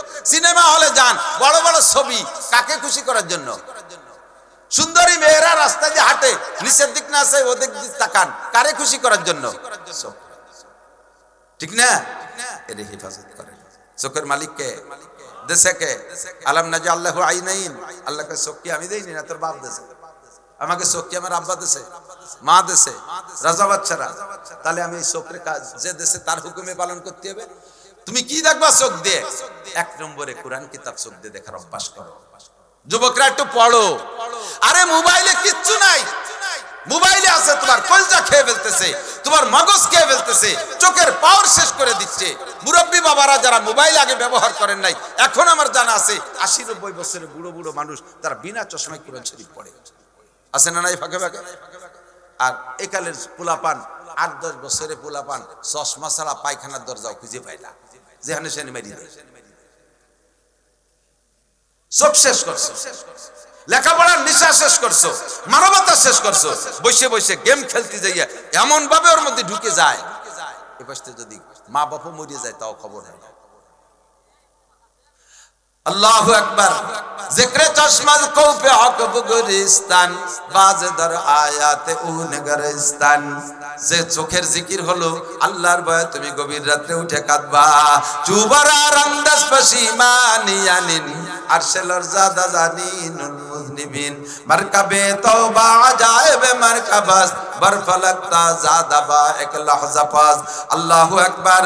তুমি যখন চোখের থেকে পানি ফেলায় কাঁদবা, তোমার পিছনে যদি পাহাড় সমপরিমাণ কি বলা হয় আটলান্টিক মহাসাগর, আরে ভূমধ্য সাগর, বঙ্গোপসাগর পরিমাণ পানি পরিমাণ যদি তোমার গুনাহ হয়, তাহলে চোখ থেকে 2 ফোঁটা পানি বের করার সঙ্গে সঙ্গে আল্লাহ পাক বলেন ফাউলাইকা ইউবাদদিলুল্লাহু সাইয়্যাতিহিম হাসানাত, ওই লোকটার জীবনের সমস্ত গুনাহ আল্লাহ নেকি দ্বারা পাল্টাইয়া দেয়। হে আমার যুবক, যৌবনকালকে ধ্বংস করে বেড়াচ্ছ গাঁজা খাইয়া। বলমারি তো গাঁজার কোনো কারবারই নাই। ইয়াবা, ফেনসিডিল, হেরোইন কিছু নেই। কি একটা বলমারি হলো, এই সমস্ত মাল নাই। একজন গোফেরডাঙ্গা মাদ্রাসায় যাই কইতেছে ওই উক্কা খাওয়ার আমলে, হুজুর উক্কা খাই, উক্কা আছে মাদ্রাসায় কি উক্কা তাই নিয়ে? এটা বড় একটা মাদ্রাসা, মানে একটা উক্কা নাই সারা মাদ্রাসায়। বড় একটা মাদ্রাসা বানাইছে শামসুল হক সদর সাহেব, সারা মাদ্রাসা একটা হুক্কা নেই, কিসির একটা মাদ্রাসা। বলমারি গাঁজা আবার ফেনসিডিল আছে না নাই? ওই চ্যানেলের কাছে শুনে দেন, বহু ডিলার আছে, ডিলার আছে, আছে আছে। গাঁজা খাইয়া, ফেনসিডিল খাই, হিরোইন খাইয়া যৌবনটা শেষ করে দিচ্ছ। কলিজা, হার্ট আর কিডনি আর লাংস আর বাল্ব সব শেষ করে দিচ্ছ। যুবক, তুমি চোখে কন্ট্রোল করো। 1 নম্বরে আজে বাজে দেখো না, আজে বাজে থেকে স্বাদ নিও না। তোমার চোখই তোমার সর্বনাশের গোড়া। 2 নম্বর, দিক থেকে শর্ট করে বলতেছি, ওখান থেকে এখানে আসার জন্য পরামর্শ। 2 নম্বর, চোখের পরে তোমার জবানকে কন্ট্রোল করো। আল্লাহ নবী বলেন মাইয়াজমাল্লি মা বাইনা লাহিয়াইহি ওয়া মা বাইনা রিজলাইহি আজমাল্লাহুল জান্নাহ। হে নারী আর পুরুষ, 2টি অঙ্গরে কন্ট্রোল করো। এই 2টি অঙ্গ বডিতে খুব ছোট, জিরমুহু সগীরু ওয়া জুরমুহু কাবীর। এই 2টি অঙ্গ দেখতে বডিতে ছোট, কিন্তু এর অপরাধ সবচাইতে বড়। এর অপরাধ সবচাইতে বড়। একটা হলো জিহ্বা, এতেও হাড্ডি নাই। আর একটা হলো শরমগা, লজ্জাস্থান, সে জায়গাও হাড্ডি নাই। এই 2 হাড্ডি বিহীন নরম, বাহ্যিকভাবে নরম কিন্তু গরমের বাবা। এই 2টা যে বিপদে ফেলায় মানুষে, দুনিয়ায় এত বড় বিপদ কোনো তার মধ্যে নাই। কামাল আস্তাদার নাফসে ইনসা সাকুন তো খুদরা বাগুতারে না কিসমাকুন। শেখ সাদি রহমাতুল্লাহ আলাইহি বলেন, মানুষের যোগ্যতা ফুটোয় তোলে জিহ্বায়, কথার মাধ্যমে। কতক্ষণ আমি মাওলানা নাসির কোন কোনায় পড়ে থাকতাম, গ্রামের নাম সুলতান শাহী। আমার গ্রামটা 3-4 কিলোমিটার দূরত্বেই কেউ চিনতো না। আল্লাহু আকবার, ওরকম নাসির বহুত আমার দেশে আছে। আমাকে সকলে এখন চেনে, একমাত্র আল্লাহ একটু জবান দিয়েছে এর ওসিলায়। কামাল আস্তাদার নাফসে ইনসা সাকুন তো খুদরা বাগুতারে না কিসমাকুন। এই জিহ্বার কথার দ্বারা তোমার যোগ্যতা ফুটোয় তুলেছো। আবার এই কথা, এমন কথা জিহ্বাতে বের করতে পারো যাতে তোমার সাতবক মাটির নিচে ডাবায় দিতে পারে। মানুষের জীবনে আমি সংক্ষেপে বলছি, সবচাইতে বড় বিপদ আনে এই 2টি অঙ্গ। কতক্ষণ? শরমগাতে যদি তুমি অন্যায় করো, তাহলে মানুষের সামনে মুখ দেখাইতে পারবা না। আর জিহ্বাতে যদি অন্যায় করো, সেটাও তুমি মানুষের সামনে যাইতে পারবা না, পলায় সারতে পারবা না। বড় বড় নেতারা মাত্র 1-2 কথা কইয়েই পলানে শুরু হয়ে গেছে, বিপদ আসা শুরু হয়ে গেছে। কথা কণ্ঠে ঠিক না? বলবো না নাম কাহারও, এরকম খবর আমাদের সবার জানা আছে। তাহলে 2 নম্বর জিহ্বা, 3 নম্বরে বরাবর শরমগা। এই 2টারে তুমি কন্ট্রোল করো। জিহ্বাতে মিথ্যা কথা বলবা না, অকথ্য ভাষায় গালি দিবা না, তুমি গাঁজা বা ফেনসিডিল খাবা না, গীবত শিকায়ত করবা না, হারাম টাকা খাবা না, সুদে টাকা ঘুষে টাকা জিহ্বারে দিবা না। এই জিহ্বা কিয়ামতের ময়দানে তোমার এগেনস্টে সাক্ষী দিবে। 3 নম্বরে তোমার শরমগারে বরাবর কন্ট্রোল করো, হারাম জায়গা ব্যবহার করো না। এ যুবক, সাবধান হয়ে যাও। শেখ সাদি রহমাতুল্লাহ আলাইহি বলেন, আমি যখন যৌবনে পদার্পণ করেছি, ওই সময় আমার আব্বাজান বুজুর্গ বৃদ্ধ হয়ে গেছে, মরে মরে ভাব। আব্বাজান যখন মৃত্যু সজ্জায় শায়িত, তখন আমাকে ডেকে বললেন, নসিহত করলেন, পেদার চুদাও রে উমরাস মন কাজী গাছ মোরা এই এক নসিহত কর দেব গুজাস কে শাহওয়াত আতিশ আজওয়ায়ে বেপরহেজ বখত বর আতিশে দোজক মাকুন তেজ দরা আতিশ দারি তাকতে সুজ বসবরা বেবরিয়াত জানিম রোজ। আমার আব্বাজান বললেন, বাবা সাদি, ও বাবা সাদি, যৌবন পড়ো মারাত্মক আগুন। যৌবনের আগুনের ভিতরে দুনিয়ায় পা দিস না। আগুনে আগুনের দিকে টানে, আগুনে আগুনের দিকে টানে। যদি তুমি দুনিয়ায় যৌবনের আগুনে পা দাও, এই আগুনে তোমার জাহান্নামের আগুনের মধ্যে নিয়ে ছাড়বে। আরে দরা আতিশ না দারি তাকতে সুজ, জাহান্নামের আগুন সহ্য করতে পারবা না। কাজেই বসবরা বেবরিয়াতে জানিম রোজ, যৌবনের এই আগুনকে তুমি ধৈর্যের পানি দিয়ে ঠান্ডা করো। ধৈর্যের পানিতে যৌবনের আগুনটা ঠান্ডা করো। যদি তা না পারো, নবী পাক বলেন, ফালাইকা বিসম, রোজা রাখবা, বেশি বেশি রোজা রাখবা। রাখবা যত রোজা, নফস হবে তত সুজা। কথা কন না কেন? 16-17 ঘন্টা 34 বৈশাখ জ্যৈষ্ঠী মাসে রোজা থাইয়ে সন্ধ্যের আগে যে সময় আরো 20 কিলোমিটার যদি সাইকেল চালায় আছেন, সেই সময় সামনে কি আর কবে, বেশি কিছু করতে পারলাম না। যাই আসুক, কোনো নড়াচড়া আছে শরীরের মধ্যে? বিটি চুপ কর, পরে আসি, ইফতারের পরে, আর কোনো কথা হবে না। সব নফস টাইট হয়ে যায় রোজা থাকলে, ঠিক না? ধৈর্য যদি কোনোটাই কমাইতে না পারো, তাহলে মানে হালাল পদ্ধতি না থাকে, তাহলে হারাম ভাবে যেও না, তুমি রোজা রেখে নফসকে কন্ট্রোল করো। 3 নম্বর, 4 নম্বর, 2টা হাত রে কন্ট্রোল করো। 4 নম্বরে 2টা কান রে কন্ট্রোল করো। গীবত শুনবা না, গান বাজনা শুনবা না, অকথ্য ভাষার গালাগালি শুনবা না, মিথ্যে কথা শুনবা না, ভুয়া নেতাদের বাংলাদেশে যত ভুয়া নেতা আছে, কয়েকটার করে আর একটা দেখে না নেতারা কি পরিমাণ, আমি এত করেছি, ওটা করেছি, সেটা করেছি, আরো সামনে আর একটা বার সুযোগ দেখেন আমি কি করে ছেড়ে দেই, রাস্তাঘাটে খাল বানায় দেবো, 12 মাস কাল নৌকো বেয়ে বেড়াবেন, আসমান ভেঙ্গে জমিনি নামাবো, লাঠির মধ্যে মুগুর ভরবো। এই নেতাদের ফাউ মিথ্যে কথা শুনতে যাইস না। ওই টাইমটা আব্দুল গফফার সাহেবের কাছে যাও, আকরাম আলী সাহেবের কাছে যাও, হেলাল উদ্দিন সাহেবের কাছে যাও, জাফর আহমদ সাহেবের কাছে যাও। তোমার বাংলাদেশে, তোমার ফরিদপুরে পীরির অভাব নেই। ভালো এক জায়গা যাও, এই পচানি তাদের পচা কথা শুনতে যাস না। ভুয়ো কথা, যত মিথ্যে কথা, কান্দে কন্ট্রোল করো। গান বাজনা শুনো না, মমতাজ মনির খান আলমগীরির গান, জারি যাত্রা, করসা গাজীর গান, গুণযাত্রা, লালন গীতি, নজরুল গীতি, ঠাউর গীতি, কুহুর গীতি যত আছে, এগুলো শুনতে যায় না। ওই হিন্দুকে দুর্গা পূজা, কালী পূজা, সরস্বতী পূজা, লক্ষ্মী পূজা যে ঢোল টগর দিয়ে কানটা নষ্ট করিস না। শুনতে শুনতে নুকমা হায় না মাহফিলে বেদাত কো, কান বহরে হো গয়ে দিলবত মজা হোনে কে হয়। দুনিয়ার আজে বাজে শুনতে শুনতে কান বহরা হয়ে গেছে, এখন আর কোরআন কিতাব শুনতে মনে চায় না, দিল বদ মজা হয়ে গেছে। কতক্ষণ ঠিক না? এই কানরে কন্ট্রোল করো, তাহলে তুমি ওখান থেকে এখানে আসতে পারবা। 5 নম্বরের দিকটা কান। আরেকটা হলো 2টা হাত রে কন্ট্রোল করো, 2টা হাত রে কন্ট্রোল করো, হাত দুটো রে কন্ট্রোল করো। অনধিকার চর্চা করবা না। হাতের যত অনধিকার চর্চা আছে, হারাম টাকা হাত দিয়ে ধরবা না, সুদের টাকা ধরবা না, ঘুষের টাকা ধরবা না, পরের জিনিস ধরবা না। রাস্তায় 1000 টাকার নোট, রাস্তায় যদি 5 টাকা ফেলার উঠায় না, ডাক ছাড়ে, কেটা গেলি, এই যে কার টাকা পড়ছে। যদি 1000 টাকার নোট পড়ে, এদিক ওদিক তাকাই দুই ডুন সারা, কেবল মসজিদে নামাজ পড়ি বলেছে। আটখান্ডে একটু সামলাও মিয়া। সুদের টাকা ধরো না, প্যারালাইসিস হয়ে যাবা। ঘুষের টাকা ধরো না, প্যারালাইসিস হয়ে যাবা। পরের গায়ে জুলুমের হাত মারো না। হাত ভাঙনেওয়ালা কে? জোরে কর না কে? আল্লাহ আছে না মরে গেছে? আল্লাহ বুড়ো হয়ে গেছে, দুর্বল হয়ে গেছে? জুলুমের হাত আল্লাহ তাআলা বহুত জনে ভাঙিয়ে দেখাইছে, সেই আল্লাহ এখনো আছে। জুলুম করবে না, যারাই জুলুম করছে তারাই পস্তাইছে। এখন যদি ক্ষমতা পাইয়া জুলুম করো, তোমরা তাদের চাইতে বেশি পস্তাবা, কান্দিও শান্তি পারবা না। কেউ তো পলাইছে, তুমি পলাতিও জায়গা পাবা না। সতর্ক থেকে, সতর্ক থেকে কইছি যে কোন দলের নাম কব না, যেন কলামি না। 4 নম্বর, 5 নম্বর, 6 নম্বর হলো তোমার চাকা দুইরে কন্ট্রোল করো। প্রত্যেকটা মানুষের সাথে আল্লাহ দুইটা চাকা দিয়েছে না, 2 হ্যান্ড ঠ্যাং। সকালবেলা ঘুমেতে উঠে ঠ্যাং 2 হ্যান্ড খালি দোকানের দিক যাতিছে, 4 দোকানে যাই আড্ডা মারতে বলেছে। এই ঠ্যাং 2 হ্যান্ডে ওদিক থেকে ঘুরে এদিক নাও। বৃহস্পতিবারে মার্কাজ মসজিদের দিকে একটু আনার চেষ্টা করো, এই দিকে একটু আনো। 3টে জুমা, 3 বৃহস্পতি এখানে মার্কাজ কি রানিং আছে? বৃহস্পতি কার্যক্রম ঠিক আছে? 3টা বৃহস্পতিবার পর পর যদি করে যুবক এখানে আসে, আমি কসম খেয়েও বলতে সাহস পাই, যেহেতু প্রমাণ আছে, ইনশাআল্লাহ তার স্টার্টিং ঘুরে যাবে। ইনশাআল্লাহ স্টার্টিং ঘুরে যাবে। 3 জুমা যদি এখান থেকে বয়ান শুনে 3 শুক্রবার, তাহলে তার 3 দিন যাওয়ার শখ হবে। 3 দিন যখন ঘুরে আসবে, তখন তার ভিতরে আল্লাহ তাআলা নতুন একটা ঈমানের ঝলকানি দিয়ে দেবে। এবার সে বলবে, আমি 3 দিনই তৃপ্তি পাইলাম না, আমি 1 চিল্লায় যাব। 1 চিল্লাতে ঘুরে আসার পরে স্বাদ হবে 3 চিল্লার।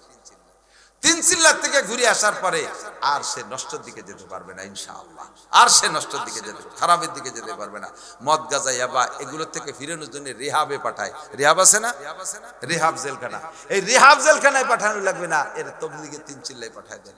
যান, প্রথম চিল্লায় বিড়ি খাবেন, আমি সব দরকার কিনে দেবে, আমি সব কিনে দেবে সিগারেট। পরের চিল্লায় যাইয়া আপনি নিজের থেকে, না কেউ খায় না, আল্লাহর ঘর মসজিদের মধ্যে বিড়ির গন্ধ কয় মুহিতে, এ খাওয়া যায় না, আস্তে আস্তে লাইনে চলে যাবে। আস্তে আস্তে এই কয়েকটা অঙ্গকে যদি কন্ট্রোল করতে পারেন, তাহলে আপনিও লুকমান হাকিমের মতো ছাগলের রাখালিতে মানুষের রাখালি হাতে নিতে পারবেন। আল্লাহ কবুল করুক, বলেন আমিন। আল্লাহ কবুল করুক, বলেন আমিন। নড়াচড়া হবে না, নোটক বাটুস্কু, কোনো কথা হবে না। হুজুর আইছে, নিয়ে আসেন, হুজুর নিয়ে আসেন। কষ্ট হয়ে গেছে খুব। আমাদের আপনাদের বলা উচিত তো। আমাদের আপনাদের প্রাণ এই মাদ্রাসার বিপক্ষে যারা, তারা আস্তে আস্তে চলে যান, আমি একটু দেখি কেডা কেডা জান।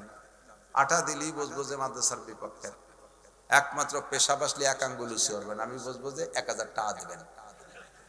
টাকা 1000 দিয়ে আপনি পেশাব করে ওই জায়গায় শুয়ে থাকলে ডাকি উঠবো না। পায়খানা আসলে 2 আঙ্গুল, মিথ্যে কথা কয়ে যদি 1 আঙ্গুল দেয় চলে যান, ডায়াবেটিস হতে পারে। আল্লাহ সবাইকে সুস্থ রাখুক, আমিন। কোন নড়াচড়া হবে না। আমাদের প্রাণ প্রিয় দলা হুজুর দামাত বারকাতুল আলিয়া, আল্লাহ ভাই এদিক তাকান, হুজুর আসতেছে। সব চলে গেছে মুরব্বীরা, এখন যা সামনে আছে, ইনি আমাদের আবু হানিফা, ইনি আমাদের আব্দুল কাদের জিলানী, ইনি আমাদের আশরাফ আলী থানবী, ইনি আমাদের আনোয়ার শাহ কাশ্মীরি, ইনি আমাদের সদর সাহেব, ইনি আমাদের বাহিরদের মরহুম হুজুর, ইনি আমাদের হাফেজি হুজুর। কথা বলুন ঠিক কি ঠিক না? আর তো ওই মানুষগুলো আসবে না। এখন যারা আছে সামনে, তার ভিতরে হুজুরি শীর্ষে আপনাদের প্রাণপ্রিয় মানুষ বাহিরদে মাদ্রাসার শাইখুল হাদিস ও মুহতামিম, হাজারো মুহাদ্দিস মুহতামিম শাইখুল হাদিসদের উস্তাদ হুজুর মনে হয় সামনে নির্বাচন করার জন্য একটু দৌড়ঝাঁপ করতেছে। আপনাদের সিট নাকি?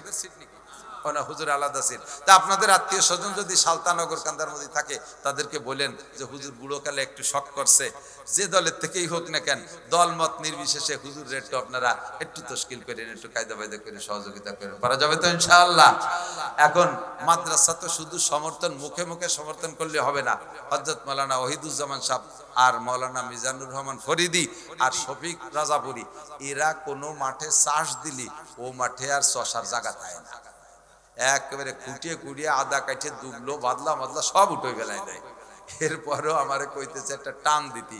কি টান দেবো? পকেটে কার কি আছে আমি তো জানি না। আমি এতটুকু একটা সহজ টান দেই, যদি কেউ হজ করার নিয়ত করে থাকেন, হজ আর উমরা, এর নিয়তটা করতে তার পয়সা লাগতেছে না। হজ আর উমরা করতে নিয়ত করতে পয়সা লাগে নাকি? বলেন হজে যাব, বলেন হজে যাব, উমরায় যাব, যাব তো ইনশাআল্লাহ, নাকি উড়াকান্দি যাব? কাটাগড়, ওড়াকান্দি কাটাঘর যাবেন না, দুইটাই বাতিল জায়গা। হজে যাব ইনশাআল্লাহ, আল্লাহ কবুল করুক, বলেন আমিন। উমরায় যাই